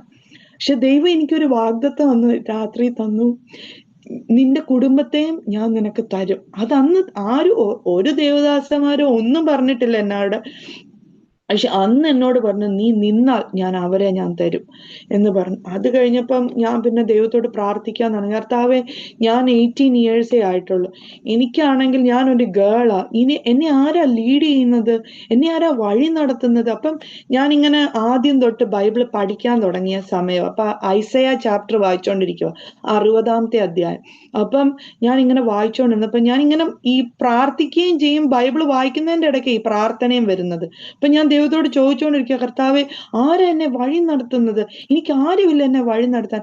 അപ്പൊ അടുത്ത വാക്യം ഞാൻ വായിച്ചു, സൂര്യനോ ചന്ദ്രനോ അല്ല നിന്നെ വഴി നടത്തും, നിന്റെ യഹോവയ ദൈവം നിന്നെ വഴി നടത്തും. അപ്പൊ ഞാൻ പറഞ്ഞു, ഓക്കെ കർത്താവ് ശരിയാ. പിന്നെ എന്റെ അടുത്ത ചോദ്യമാ, ബൈബിളും വായിക്കുന്നുണ്ട്, എന്റെ പപ്പായും മമ്മിയും ഒക്കെ ആരാ വഴി നടത്തുന്നത്. ഒരു വാക്യം കഴിഞ്ഞ് അടുത്ത വാക്യം, നിന്റെ ബന്ധുക്കാരെയും ചാർച്ചക്കാരെയും തക്ക സമയത്ത് ഞാൻ നീതീകരിക്കും. ഈ ഒരു വാക്യം കിട്ടി പാസ്റ്റർ. ഞാൻ ഒരു ദിവസം, ഞാൻ ഇച്ചിരി ലേറ്റ് ആയിട്ട് എഴുന്നേക്കുന്ന ആളാ. ഇപ്പൊ കോളേജിൽ പോകേണ്ടത് 9 മണിക്കാണെങ്കിൽ ഞാൻ കറക്റ്റ് 8:30 ആകുമ്പോൾ എഴുന്നേക്കും, ബാത്റൂമിൽ പോകും, ഫ്രഷ് ആവും. പക്ഷെ ഈ വാക്യം കൈവച്ച് ഞാൻ പ്രാർത്ഥിക്കാതെ ഒരു ദിവസം ഞാൻ എൻ്റെ കോളേജിൽ പോയിട്ടില്ല. എന്നുവെച്ചാൽ ആദ്യമായിട്ട് ഇടപെട്ട ഒരു വാക്യവാ, അത് മാത്രമേ ഉള്ളൂ അറിയത്ത്. ഞാൻ കൈവച്ച് പ്രാർത്ഥിക്കും, കർത്താവെ നീ പ്രോമിസ് ചെയ്ത് എൻ്റെ പപ്പായും മമ്മിയും വരുമെന്ന്. പക്ഷെ ഉള്ളിന്റെ ഉള്ളിലുണ്ട് അവരെങ്ങനെ വരാനാന്ന്. പക്ഷെ നീ പറഞ്ഞാന്ന് വരുമെന്ന്, അതുകൊണ്ട് എന്നെ അവർ തരണം.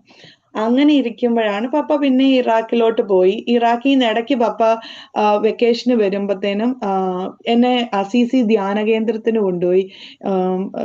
പാല അടുത്ത് ഒരു അസീസി ധ്യാന കേന്ദ്രമുണ്ട്, അവിടെ കൊണ്ടുപോയി. അവിടെ ചെന്നിട്ട് പറഞ്ഞു, പപ്പായ്ക്ക് അങ്ങ് ടെൻഷനായി, ഇനി എന്റെ പുറത്തിറങ്ങിയാൽ നാണക്കേടാവും, കാത്തലിക്സ് ആ കുടുംബക്കാരെല്ലാം ഐസൊലേറ്റ് ചെയ്യും, പിന്നെ ഭാവി എന്നാ ചെയ്യും, അവരുടെ കല്യാണം എങ്ങനെയാ നടക്കുന്നത്, ആര് കല്യാണം കഴിക്കും, ഇങ്ങനെയൊക്കെ പോയ വ്യക്തി. അങ്ങനെയൊക്കെ പപ്പായ്ക്ക് ടെൻഷൻ കാരണം എന്നോട് പറഞ്ഞു, പുറത്ത് ആരും അറിയരുത്. എന്നുവെച്ചാൽ ഇപ്പൊ ഞാൻ കോളേജിൽ പോകുമ്പോൾ പപ്പായ്ക്ക് ഓഫ് കോഴ്സ് അറിയാം ഞാൻ പെന്തക്കോസ്തൽ ചർച്ചിൽ പോകുന്നു. അതുകൊണ്ട് പപ്പ പറഞ്ഞു പുറത്താരും അറിയരുത്. പക്ഷെ അതിന്റെ ഇടയ്ക്ക് എന്നെ മാറ്റാൻ അസിസി ധ്യാന കേന്ദ്രത്തിന് കൊണ്ടുവന്നു, അച്ഛന്മാരുടെ അടുത്ത് കൊണ്ടുവന്നു. അച്ഛന്മാരുടെ അടുത്ത് നിന്നപ്പോൾ ഞാൻ രണ്ട് എനിക്ക് അവരുടെ അത്രയും ഒന്നും എനിക്ക് അറിയത്തില്ല. പക്ഷെ രണ്ട് ചോദ്യം ഞാൻ ചോദിക്കാറുള്ളൂ. ആദ്യമേ 10 കൽപ്പന എടുത്തിട്ട് ചോദിക്കും, നമ്മൾ കത്തോലിക്കർ എന്നാ ഈ കൽപ്പന വിഗ്രഹങ്ങളെ ആരാധിക്കരുത് ഉണ്ടാക്കരുതെന്ന് പറഞ്ഞ കൽപ്പന എന്നാ പഠിപ്പിക്കാത്ത? ഞാൻ വേദപാഠത്തിന് സ്ഥിരം പോയിട്ടുള്ള ആളാ, 12ാം ക്ലാസ് വരെ. പക്ഷെ ഈ 10 കൽപ്പനകൾ പഠിപ്പിച്ചതിൻ്റെ അകത്ത് ഈ കൽപ്പന മാത്രം എന്തുകൊണ്ട് ഞങ്ങളെ പഠിപ്പിച്ചില്ല? ആ വാക്യം എടുത്തു മാറ്റിയിട്ട് വേറൊരു വാക്യം ആഡ് ചെയ്തേക്കുന്നു. അപ്പൊ അച്ഛൻ പറഞ്ഞു, എനിക്ക് ഇങ്ങനത്തെ പിള്ളേരെയൊക്കെ ഭയങ്കര ഇഷ്ടമാ, ഇങ്ങനെ ക്വസ്റ്റ്യൻ ആൻസർ ഭയങ്കര, നീ എപ്പോ വെക്കേഷന് വന്നാലും ഇവിടെ വരണം. ഞാൻ പറഞ്ഞു, അച്ഛോ എന്റെ ചോദ്യത്തിന് ആൻസർ തന്നില്ല. അപ്പൊ മമ്മിക്കും വെപ്രാളമായി, ഈ അച്ഛന്മാർക്കും അറിയത്തില്ല ഇതിനൊന്നും ആൻസർ എന്നുള്ള ചോദ്യങ്ങളായി. പിന്നെ ഞാൻ ഇങ്ങനെ പല ഈ രക്ഷിക്കപ്പെടേണ്ടത്, സ്നാനപ്പെടേണ്ട കാര്യങ്ങൾ, ഇതൊക്കെ കർത്താവ് ഇങ്ങനെയാണല്ലോ വാക്യം, ഈ മാമോദീസയെ പറ്റി ഒന്നും പറഞ്ഞിട്ടില്ലല്ലോ എന്നൊക്കെ ചോദിക്കുമ്പോൾ, അതൊക്കെ നമ്മുടെ എന്തോ കൂതാശകളൊക്കെയാ, എനിക്ക് ഭയങ്കര ഇഷ്ടപ്പെട്ടു മോളെ, എപ്പോഴും വെക്കേഷൻ വരുമ്പോ ഇവിടെ വരണം കേട്ടോ, നമുക്ക് ഇങ്ങനെ ഓരോ കാര്യങ്ങളൊക്കെ സംസാരിച്ചിരിക്കും. അപ്പൊ എന്റെ മമ്മിക്കും വെപ്രാളം കയറി, അച്ഛന്മാർക്കും ഒരു ആൻസർ ഇല്ല, എന്റെ ചോദ്യത്തിന് ആർക്കും ഒരു ആൻസർ ഇല്ലല്ലോ എന്ന് മുട്ടിയിരിക്കാം. പിന്നെ ഞാൻ കോളേജിലോട്ട് പോകും. പക്ഷെ മമ്മി സ്ട്രിക്റ്റ് ആയിട്ട് പറഞ്ഞിട്ടുണ്ട്, ഒരു ചർച്ചിൽ പോകാൻ പറ്റുമല്ല, നാട്ടിൽ വന്നിട്ട് ഓർണമെന്റ്സ് ഊരാൻ അങ്ങനെ ഒന്നും പറ്റുമല്ല.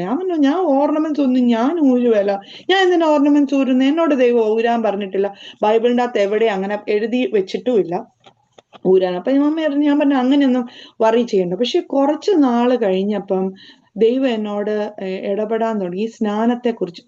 അപ്പൊ ഞാൻ വീട്ടിൽ വിളിച്ചു പറഞ്ഞു, മമ്മി സ്നാനം ഇങ്ങനെ ബൈബിളിൻ്റെ അകത്ത് വചനമുണ്ട്, നമ്മൾ രക്ഷിക്കപ്പെട്ടു, അടുത്ത സ്റ്റെപ്പാണ് സ്നാനം. അത് നമ്മുടെ പണ്ടത്തെ മാമോദീസ അല്ല, അത് മാമോദീസയെ പറ്റി ഒന്നും പറഞ്ഞിട്ടില്ല. ഞാൻ വാക്യങ്ങളെല്ലാം എടുത്ത് മമ്മിയെ കാണിച്ചു.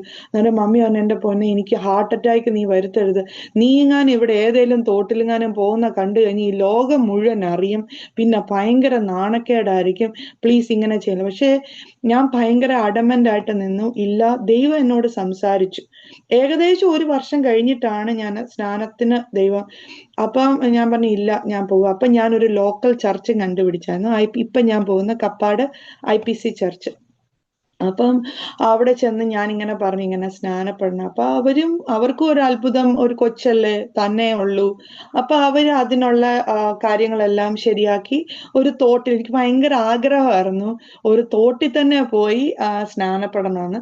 അപ്പൊ ഒരു കൊച്ചൊരു തോട്ടില് ഞാനും ആ ചർച്ചിൽ തന്നെയുള്ള വേറൊരു മോളും കൂടെ സ്നാനപ്പെട്ടു. എൻ്റെ മമ്മിയോട് ഞാൻ ബെഗ് ചെയ്തു, ദൂരെ വന്നേലും ഒന്ന് നോക്കി നിൽക്കണം പ്ലീസ്, ഇതൊക്കെ ഭയങ്കര ആഘോഷമാണ് എല്ലാവർക്കും, അതൊരു നമ്മുടെ ആത്മീയ ജീവിതത്തിൽ ഒരു സ്റ്റെപ്പാ.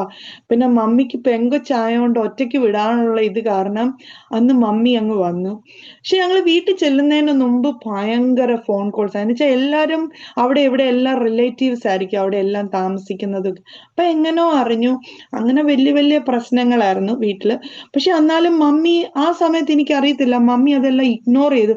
മമ്മിയുടെ മനസ്സിൽ ഇത്രയും മാത്രമേ ഉള്ളൂ, കോളേജ് കഴിയുമ്പം ഇവള് നോർമൽ ആയിക്കോളും, ഓർണമെന്റ്സും കൂടെ ഊരാതിരുന്നാ മതി, അപ്പൊ പിന്നെ ഇവൾ ആരെയും അറിയില്ല, അങ്ങനെ ഒരു ചിന്തയിൽ ഇരിക്കുമായിരുന്നു. പക്ഷെ ഞാൻ എന്നും കണ്ടിന്യൂസ് ആയിട്ട് പ്രാർത്ഥിച്ചോണ്ടിരുന്നു. ഒരു 2 years കഴിഞ്ഞപ്പോൾ, ഞാൻ 2ാം വർഷം പഠിച്ച് കഴിയാറായപ്പോൾ എനിക്കൊരു കോള് വന്നു. പപ്പ ഇറാഖിൽ നിന്നൊരു കോള് വന്നു. എന്നിട്ട് പപ്പ പറഞ്ഞു, എടി ഞാൻ രക്ഷിക്കപ്പെട്ടു. ഞാൻ പറഞ്ഞു, പപ്പായോ? പപ്പ എനിക്ക് എനിക്ക് വിശ്വസിക്കാൻ പോലും പറ്റുന്നില്ല. പപ്പ രക്ഷിക്കപ്പെട്ടെന്ന്. എന്ത് പപ്പായ്ക്ക് രക്ഷ എന്നാന്നറിയാം? അന്നേരം പപ്പ എന്നോട് പറഞ്ഞു, ഞാൻ നിന്നോട് പോലും പറഞ്ഞില്ല. ഇറാഖിൽ ചെന്ന് പപ്പായ്ക്ക് ട്രാൻസ്ലേറ്റർ ആയിട്ട് ജോലി കിട്ടി. അത് കഴിഞ്ഞിട്ട് പപ്പായ്ക്ക് അവിടെ ഒത്തിരി ലേബേഴ്സ് ഉണ്ട്. ഇപ്പം US ആർമിയുടെ പട്ടാളക്കാർക്ക് ഹെൽപ്പ് ചെയ്യാൻ വേണ്ടി ഒത്തിരി ലേബേഴ്സ് ഉണ്ട്.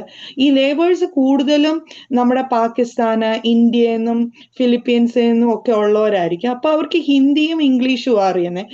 അപ്പം പപ്പ ഇങ്ങനെ ട്രാൻസ്ലേറ്റർ ആയിട്ട് കയറി. പിന്നെ ഒരു ക്യാമ്പിന്റെ ഒരു മാനേജറായി, ലേബേഴ്സിന്റെ ഒക്കെ. അപ്പൊ ആദ്യം രാവിലെ അവരെ പണിക്കെല്ലാം വിട്ട് കഴിഞ്ഞാൽ പപ്പായ്ക്ക് ഓഫീസിൽ പപ്പായ്ക്ക് ചുമ്മാ ഇരുന്നാൽ മതി. പക്ഷെ ഈ ഓഫീസിൽ ഇരിക്കാൻ തുടങ്ങിയപ്പോ പപ്പായ്ക്ക് അങ്ങ് ടെൻഷനായി. അയ്യോ, ഇനി മോള് കല്യാണം കഴിപ്പിക്കുന്നത് എങ്ങനെ, അവിടെ ഭാവി എന്നാ? ആ ഒരു ടെൻഷൻ കാരണം പപ്പാടെ POC ബൈബിൾ എടുത്തങ്ങ് വായിക്കാൻ തുടങ്ങി. ഒരു വ്യക്തിയില്ല. അങ്ങനെ വായിച്ച് വായിച്ച് പപ്പായ്ക്ക് രക്ഷ, സ്നാനം, അഭിഷേകം, വേർപാടിന്റെ ജീവിതം, ഇതെല്ലാം പപ്പായ്ക്ക് തന്നെ മനസ്സിലായി. അങ്ങനെ പപ്പ എന്നെ വിളിച്ചു പറഞ്ഞു, ഞാൻ രക്ഷിക്കപ്പെട്ടു, എനിക്ക് സ്നാനപ്പെടണം. പക്ഷെ അവിടെ ആരാ? പാസ്റ്റർമാരും ഇല്ല, ഒന്നുമില്ല. അങ്ങനെ ഇരുന്നപ്പോഴാണ് അവിടെ ഒരു അമേരിക്കൻ ആർമിക്ക് വേണ്ടി ബൈബിൾ ക്ലാസ് എടുക്കാൻ വേണ്ടിയിട്ട് ഒരു ദേവദാസൻ അവിടെ കടന്നു വന്നു.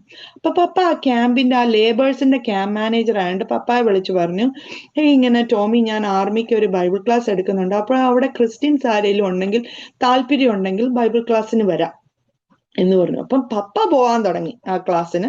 പിന്നെ താല്പര്യമുള്ളവരും പൊക്കോട്ടെ എന്ന് പറഞ്ഞു. പപ്പ അങ്ങനെ പോയി. അവിടെ ചെന്നപ്പോഴേ ഇങ്ങനെ പറഞ്ഞു, എനിക്ക് സ്നാനപ്പെടണം, എനിക്ക് ആഗ്രഹമുണ്ട്, ഞാനൊരു കാത്തലിക്കാണ്.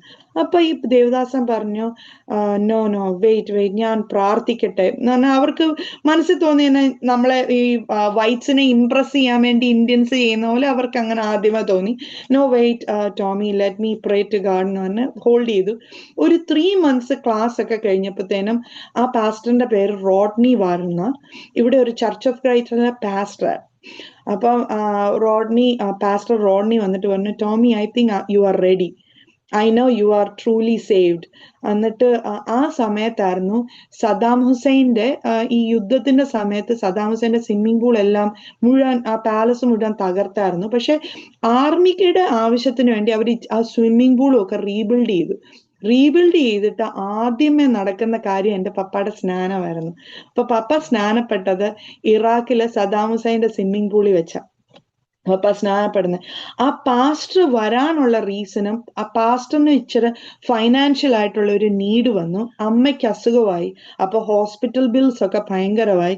അപ്പൊ അത് പേ ഓഫ് ചെയ്യണം. അപ്പൊ ഇവിടെ ഒരു ലോക്കൽ ചർച്ചിലെ പാസ്റ്റർ, അപ്പൊ അതിനുള്ള ഒരു സോഴ്സ് ഇല്ല. അങ്ങനെയാണ് ഈ യുദ്ധത്തിന്റെ സമയത്ത് ബൈബിൾ ക്ലാസ് എടുക്കാൻ വേണ്ടി അവർ അവിടെ വരുന്നത്. അവിടുത്തെ ഏതോ ഒരു ക്യാമ്പിന്റെ മാനേജറായിട്ടോ ഏതോ കാര്യത്തിനാ വന്നത്. അപ്പോഴാണ് പാസ്റ്റർ ആയതുകൊണ്ട് ബൈബിൾ ക്ലാസ്സും എടുക്കാൻ തുടങ്ങിയത്. പക്ഷെ പപ്പായുടെ സ്നാനം കഴിഞ്ഞ ഉടനെ പുള്ളിക്കാരന് തിരിച്ചു വരേണ്ട വന്നതെന്ന് വെച്ചാൽ അമ്മ മരിച്ചു. ഈ 4 മാസം അവിടെ നിന്നു. പപ്പായുടെ സ്നാനം കഴിഞ്ഞു. കുറച്ചു നാൾ കഴിഞ്ഞപ്പം ആ പാസ്റ്റർ തിരിച്ചു വന്നതെന്ന് വെച്ചാൽ അമ്മ മരിച്ചുപോയി. ഇനിയും എനിക്ക് ആ പൈസയുടെ ആവശ്യമില്ല. അതുകൊണ്ട് ആ പാസ്റ്റർ തിരിച്ചിവിടെ US-ലേക്ക് തിരിച്ചു വന്നു. ആ പാസ്റ്റർ ഞങ്ങള് ഇവിടെ വന്ന്, പപ്പ ഒരു പ്രാവശ്യം ഇവിടെ വന്നപ്പോൾ ഞങ്ങൾ ലൂസിയാനയിൽ ആ പാസ്റ്ററിനെ പോയി കാണുകയൊക്കെ ചെയ്തായിരുന്നു. പാസ്റ്ററിന്റെ പേര് റോഡ്നി വാറന്ന. അങ്ങനെ ദൈവം പറഞ്ഞ ആ വാഗ്ദത്തിന്റെ ആദ്യത്തെ പടി എൻ്റെ പപ്പ രക്ഷിക്കപ്പെട്ടു. അത് ഒരു പാസ്റ്റർമാര് ഞാൻ എപ്പോഴും ഓർക്കുക. അപ്പൊ ഞാൻ എപ്പോഴും എല്ലാരോടും പറയും, രക്ഷിക്കപ്പെടാൻ പാസ്റ്റർമാരും വേണ്ട, വിശ്വാസികളും വേണ്ട, ഒന്നും വേണ്ട. നീ ഒന്ന് കണ്ണടച്ചാ മതി. ശൗലിനെ ദൈവം കണ്ടത് ദമാസ്കസിലേക്ക് പോകുന്ന റോഡിലിരുന്ന ദൈവത്തെ കണ്ടത്. അതുകൊണ്ട് നമുക്ക് ഇതൊന്നും വേണ്ട, നമ്മൾ പ്രാർത്ഥിച്ചാൽ മതി. അത് ദൈവം പ്രവർത്തിക്കേണ്ട സമയത്ത് ദൈവം അത് പ്രവർത്തിച്ചു. അങ്ങനെ പപ്പ വന്നു. പക്ഷെ പപ്പ മമ്മിയോട് വിളിച്ചു പറഞ്ഞു, ഞാൻ നിന്നെ നിർബന്ധിക്കുകയല്ല, ഇത് രക്ഷ എന്ന് പറഞ്ഞ പേഴ്സണലാ, അത് നിന്റെ ഇഷ്ടവാ. നീ കാത്തലിക് ആയിട്ട് ജീവിക്കണോ, നീ ജീവിച്ചോ, എനിക്ക് കുഴപ്പം, ഞാൻ നിന്നെ ഒരിക്കലും. പക്ഷെ നീയും നിന്റെ ബൈബിൾ ഒന്ന് വായിക്കാൻ തുടങ്ങണം. അപ്പൊ നീ അത് കഴിഞ്ഞിട്ട് നീ ഏതാണ്. അങ്ങനെ മമ്മിയും വായിക്കാൻ തുടങ്ങി. ഒരു പപ്പ വന്നു കഴിഞ്ഞ ഒരു 1.5-2 വർഷം കഴിഞ്ഞപ്പം എൻ്റെ മമ്മിയും രക്ഷിക്കപ്പെട്ടു. മമ്മി സ്നാനപ്പെട്ട ഓതറയില് ബിൻസിയുടെ പപ്പായാ സ്നാനപ്പെടുത്തിയത്. അപ്പം അതിന് മുമ്പായിട്ട് ഞാൻ ഈ ഓർണമെന്റ്സ് ഞാൻ സ്നാനപ്പെട്ട് കഴിഞ്ഞിട്ട് ഇങ്ങനെ പോകുന്ന എപ്പോഴും ഞാൻ കോട്ടയത്ത് നിന്ന് കയറും, ബിൻസി ചെങ്ങന്നൂർ റെയിൽവേ സ്റ്റേഷനിൽ നിന്ന് കയറും, പിന്നെ ട്രിവാൻഡ്രം കൂടിയാണ് ഞങ്ങൾ നാഗർകോവിലിന് പോകുന്നത്. അപ്പം ബിൻസിയുടെ വീട്ടിൽ താമസിച്ചുകൊണ്ടിരുന്ന അങ്കിളാണ് ബിൻസിയെ റെയിൽവേ സ്റ്റേഷനിൽ കയറ്റി വിടുന്നത്. അപ്പൊ എന്നോട് ചോദിച്ചു, മോളെ സ്നാനപ്പെട്ടിട്ട് ആഭരണം എല്ലാം തിരിച്ചിട്ടോ? അപ്പൊ ഞാൻ പറഞ്ഞു, അത് സ്നാനപ്പെടാൻ നേരത്ത് തോട്ടിൽ ഇറങ്ങുന്നോണ്ട് ഞാൻ അങ്ങ് ഊരി. പിന്നെ എനിക്ക് എന്നോട് ദൈവം ഇടപെട്ടൊന്നുമില്ല ആഭരണം ഊരണമെന്നൊന്നും, അതുകൊണ്ട് ഞാൻ ഇട്ടു അങ്കിളെ എന്ന് പറഞ്ഞു. അപ്പൊ അങ്കിള് പറഞ്ഞു, മോളെ അതൊന്നും ശരിയല്ല എന്ന് പറഞ്ഞു. ഞാൻ പറഞ്ഞു, അങ്കിളെ എന്നോട് രക്ഷ ഇതാന്ന് മനസ്സിലായി, ഞാൻ ചെയ്തു. ഇത് ദൈവത്തിന് ഇഷ്ടമല്ലെങ്കിൽ അത് ദൈവം സംസാരിക്കുക, അപ്പൊ ഞാൻ ഊരും എനിക്ക് എന്ന് പറഞ്ഞു. അത് കഴിഞ്ഞപ്പോ അതാണ് എന്റെ ജീവിതത്തിൽ ആദ്യത്തെ ചോദ്യം. അപ്പൊ ഞാൻ ദൈവത്തോട് ചോദിക്കാൻ തുടങ്ങി, കർത്താവ് ഇത് എന്തിനീ ഈ ആഭരണമൊക്കെ ഊരിയ? നീ പറഞ്ഞിട്ടില്ലല്ലോ ആഭരണം ഊരണം എന്ന് എവിടെയോ എഴുതി വെച്ചിട്ടില്ല. അപ്പോഴാണ് ഇതെന്റെ ഉള്ളിലുണ്ട്. ഒരു പ്രാവശ്യം ഞാൻ ഇങ്ങനെ ഞങ്ങളുടെ കപ്പാട് സഭയിൽ ഇങ്ങനെ ഒരു പ്രസംഗം കേട്ടോ വന്നപ്പം ആ ദേവദാസൻ പ്രസംഗിച്ചുകൊണ്ടിരിക്കുവാണ്. അബ്രഹാം ഓരോ വ്യക്തി ജീവിതങ്ങളെ ഓരോ കീഴിലുള്ള ഒരു സെർവൻസിനെ ആക്കുമ്പോൾ അവരുടെ ചെവി കുത്തും, അവരെ അടിമയാക്കുന്നതിന്റെ ഒരു സിമ്പലാ അതെന്ന്. അപ്പൊ ഞാൻ ഓർത്തു, അപ്പൊ കർത്താവെ ഞാൻ ഈ ചെവി കുത്തിയത് ലോകപ്രകാരമാ, അപ്പൊ ഞാൻ ഈ ലോകത്തിന്റെ അടിമയാണോ എന്നൊരു ചിന്ത വന്നു. ഞാൻ അതെന്റെ ഈ ഓർണമെന്റ്സിന്റെ ഇത് കാരണം ഇങ്ങനെ ഇരിക്കുന്ന ഞാൻ അങ്ങ് ഇഗ്നോർ ചെയ്തു. അത് കഴിഞ്ഞപ്പോൾ കുറെ നാൾ കഴിഞ്ഞപ്പോഴാണ് ഞാൻ ഓതറയ്ക്ക് എപ്പോഴോ പോകേണ്ട ഒരു സമയം വന്നു. അപ്പോഴും എൻ്റെ മനസ്സിൽ ഇത് ഇങ്ങനെ റിങ് ചെയ്തുകൊണ്ടിരിക്കുക. അപ്പം ഏതോ അവരുടെ ചർച്ചിലുള്ളവര് UK പോവുക. അപ്പൊ പാസ്റ്റർ അവരെ പ്രാർത്ഥിച്ചയക്കുക. അപ്പൊ ബിൻസി പറഞ്ഞു, നീ ഇതൊന്നും കണ്ടിട്ടില്ല, വാ 5 മിനിറ്റ് പ്രേയറേ ഉള്ളു, നീയും വാ, നമുക്ക് ഞാൻ കാണിക്കാം ഇതൊക്കെ എന്ന് പറഞ്ഞു. ഞാൻ അവിടെ ചെന്നിരുന്നു. അപ്പൊ ഞാൻ പറഞ്ഞു, കർത്താവ് ഇവര് UK പോകാൻ വേണ്ടിയിട്ടാ പാസ്റ്റർ പ്രാർത്ഥിക്കാൻ വന്നു. ഏതായാലും സ്വർണവും വെള്ളിയും കുറിച്ചൊന്നും ഇവര് പറയാൻ പോകുന്നില്ല, ഇവരാരും ഓർണമെന്റ്സ് യൂസ് ചെയ്യുന്നതല്ല. പക്ഷെ ഈ പ്രാർത്ഥിക്കുന്ന പാസ്റ്റർ അത് വെച്ച് പ്രാർത്ഥിക്കണം. അപ്പൊ എനിക്ക് മനസ്സിലാവും നിനക്ക് ഇത് ഇഷ്ടമല്ല. തുടങ്ങിയതേ ആ പാസ്റ്റർ ആ വാക്യം എടുത്തൊന്നിട്ട് പ്രാർത്ഥിക്കാൻ. ഞാൻ പറഞ്ഞു, കർത്താവ് ഇങ്ങനെയൊന്നും എന്നോട്. അപ്പൊ ഞാൻ പറഞ്ഞു, ഇതങ്ങ് കോയിൻസിഡൻസ് ആയിട്ട് വന്നതാ. ഞാൻ ഇഗ്നോർ ചെയ്തു. പക്ഷെ ഉള്ളിന്റെ ഉള്ളിലുണ്ട് കർത്താവിന് ഇത് ഇഷ്ടമല്ല എന്നുള്ളൊരു ചിന്ത വന്നാലും എനിക്കത് അത്ര അങ്ങോട്ട് ഒരു കൺവിൻസിങ് ആയിട്ട് തോന്നിയില്ല. പിന്നെ എനിക്ക് പേടി, എൻ്റെ മമ്മി പിന്നെ വീട്ടിൽ കയറ്റുകയില്ലെന്നാ പറഞ്ഞേക്കുന്നത്. ഞാൻ പറഞ്ഞു, കർത്താവ് എന്നെ വീട്ടിൽ നിന്ന് ഇറക്കി വിട്ടെ, എനിക്ക് എവിടെയില്ല പോകാന്, അതുകൊണ്ട് ഞാൻ ഓർണമെന്റ്സ് ഇട്ടോ അങ്ങനെ ഒരു ഇത്. അപ്പൊ ഞാൻ ഒരു ദിവസം രാത്രി കിടന്നുറങ്ങിയപ്പോ മമ്മി ഒരു മഞ്ഞ ചുരിദാർ ഇട്ട് ഡോറ് തുറന്നിട്ട് ചിരിച്ചോണ്ടിരിക്കുക. അപ്പം ഞാൻ ഓർണമെന്റ്സ് ഇട്ടിട്ടില്ല ആ ഒരു ഇതിൻ്റെ അകത്ത്, സ്വപ്നത്തിന്റെ അകത്ത്. അപ്പൊ ഞാൻ പറഞ്ഞു, ഇതെന്റെ ഈ മനസ്സിൽ ഇത് കിടക്കുന്നോണ്ട് ഇതെല്ലാം അങ്ങ് സ്വപ്നമായിട്ട് വരുക. ഞാൻ അങ്ങ് ഇഗ്നോർ ചെയ്തു. പിന്നെ ഒരു ദിവസം ബിൻസിയുടെ വീട്ടില് പിന്നെയും കുറെ നാൾ കഴിഞ്ഞപ്പോ ഇതൊക്കെ ഈ കോളേജിൽ പോകുന്നു, തിരിച്ച് ഒരു ബ്രേക്ക് ടൈമിൽ വരുമ്പം ഞാൻ ബിൻസിയുടെ വീട്ടിൽ ഇറങ്ങി അവരെ എല്ലാം ഒന്ന് കണ്ടിട്ടായിരിക്കും വീട്ടിൽ പോകുന്നത്. എൻ്റെ ആദ്യത്തെ വീട് ബിൻസിയുടെ ആയി, പിന്നെ രണ്ടാമത്തെ വീടാണ് എൻ്റെ സ്വന്തം വീട്. അപ്പം അവിടെ ഒരു കോട്ടേജ് മീറ്റിങ്ങിന് പോയപ്പം അങ്കിൾ ഇങ്ങനെ പ്രസംഗിക്കുമായിരുന്നു. മറിയയ്ക്ക് മേരിക്ക് നീളമുള്ള തലമുടി ഉണ്ടായിരുന്നു. അന്നത്തെ കാലത്ത് അതൊരു വലിയ പ്രഷ്യസ് ആയിട്ടുള്ള ഇതാ. പക്ഷെ തൈലം പൂശിയിട്ട് അത്രയും പ്രഷ്യസ് ആയിട്ടുള്ള ഒരു കാര്യം കൊണ്ടാണ് കർത്താവിന്റെ കാല് തുടച്ചത്. അപ്പൊ നമ്മുടെ ജീവിതത്തിൽ എന്തെങ്കിലും ഉപേക്ഷിക്കാൻ മടിയുണ്ടെങ്കിൽ അത് ആക്ച്വലി നമ്മുടെ ജീവിതത്തിൽ ഒരു വിഗ്രഹമാണ്. അങ്കിളിങ്ങനെ പക്ഷെ എൻ്റെ മനസ്സിൽ അതങ്ങോട്ട് ഭയങ്കരമായിട്ട് സ്ട്രൈക്ക് ചെയ്തു. അപ്പൊ എനിക്ക് ഇത് വിട്ട് കളയാൻ മടി ഇപ്പോഴും എൻ്റെ ജീവിതത്തിൽ അതിനോടൊരു ഇഷ്ടമുണ്ട്. അതുകൊണ്ടാ അപ്പൊ എനിക്ക് മനസ്സിലായി ഇത് ദൈവം എന്നോട് പിന്നെയും കൺസിസ്റ്റന്റ് ആയിട്ട് ഇടപെട്ടോണ്ടിരിക്കുക. അപ്പൊ ഞാൻ അന്ന് വൈകിട്ട് ചെന്നൂരി. അപ്പം ബിൻസിയുടെ മമ്മി അങ്കിളും എല്ലാം പറഞ്ഞു, മക്കളെ വേണ്ട, നീ ഒറ്റയ്ക്ക് ഇറങ്ങിയതാ, ഇതൊക്കെ സെക്കൻഡറി ആയിട്ടുള്ള കാര്യങ്ങളാ, നീ മോൾ അത് കർത്താവിന് ഇതൊക്കെ അറിയാം, മോൾ ഇതൊന്നും വിഷമിക്കണ്ട, മോൾ അതങ്ങ് ഇട്ടു. ഞാൻ പറഞ്ഞു, ആന്റി ഞാൻ ഒരു സ്റ്റെപ്പ് എടുത്തു വെച്ചു, ഞാൻ ഊരി, ഇനി ഞാൻ ഇടുകയില്ലാന്ന് പറഞ്ഞു. ഞാൻ അതും വെച്ച് വീട്ടിലോട്ട് പോകുന്ന വഴി അപ്പം ഒരു ഫണ്ണി ആയിട്ടുള്ള ഒരു കാര്യം കൂടെ ഇടയ്ക്ക് പറയാം. ഞാൻ ചെറുപ്പത്തിൽ എപ്പോഴും ഞാൻ ദൈവത്തോട് കുച്ചായിരിക്കുമ്പോൾ ഞാൻ ഇരുന്ന് എല്ലാവരും ഉറങ്ങിക്കഴിയുമ്പം കാത്തലിക് ആയിരുന്ന സമയത്ത് ഇരുന്ന് പ്രാർത്ഥിക്കുമായിരുന്നു, കർത്താവേ എൻ്റെ പപ്പായും മമ്മിയും, ഞാൻ ഈ കാത്തലിക്സിന്റെ കല്യാണത്തിനൊക്കെ പോകുമ്പോൾ അവർ ഇത്രയും ആഭരണങ്ങളും അല്ലെ ഡയമണ്ടും ഇതുമൊക്കെ ഇട്ടായിരിക്കും എല്ലാവരുടെയും കല്യാണത്തിന്. അപ്പൊ ഞാൻ ഇങ്ങനെ രാത്രി എഴുന്നേറ്റ്, കർത്താവേ എന്നെ കെട്ടുന്ന ആള് സ്വർണവും വെള്ളിയും ഒന്നും വേണ്ടാത്ത ഒരാളായിരിക്കണേ, എൻ്റെ പപ്പായ്ക്ക് അത്രയും പൈസയൊന്നും ഇല്ല ഇതൊന്നും കൊടുത്ത് കൊച്ചായിരുന്നു. എനിക്കൊന്ന് 6-ലോ 7-ലോ ഒക്കെ പഠിക്കുന്ന സമയത്ത് ഞാനതങ്ങ് വിട്ട്, ഞാൻ മറന്നേ പോയി. പക്ഷെ ഞാൻ ഓർണമെന്റ്സ് ഊരിയിട്ട് തിരിച്ച് വീട്ടിലോട്ട് നടന്നു പോകുന്ന വഴിക്ക് ഇത് പെട്ടെന്ന് വന്നു എന്റെ മനസ്സിൽ. നീ അന്ന് പ്രാർത്ഥിച്ചില്ലേ, അതിന്റെ ആദ്യത്തെ പടിയാ ഇതെന്ന്.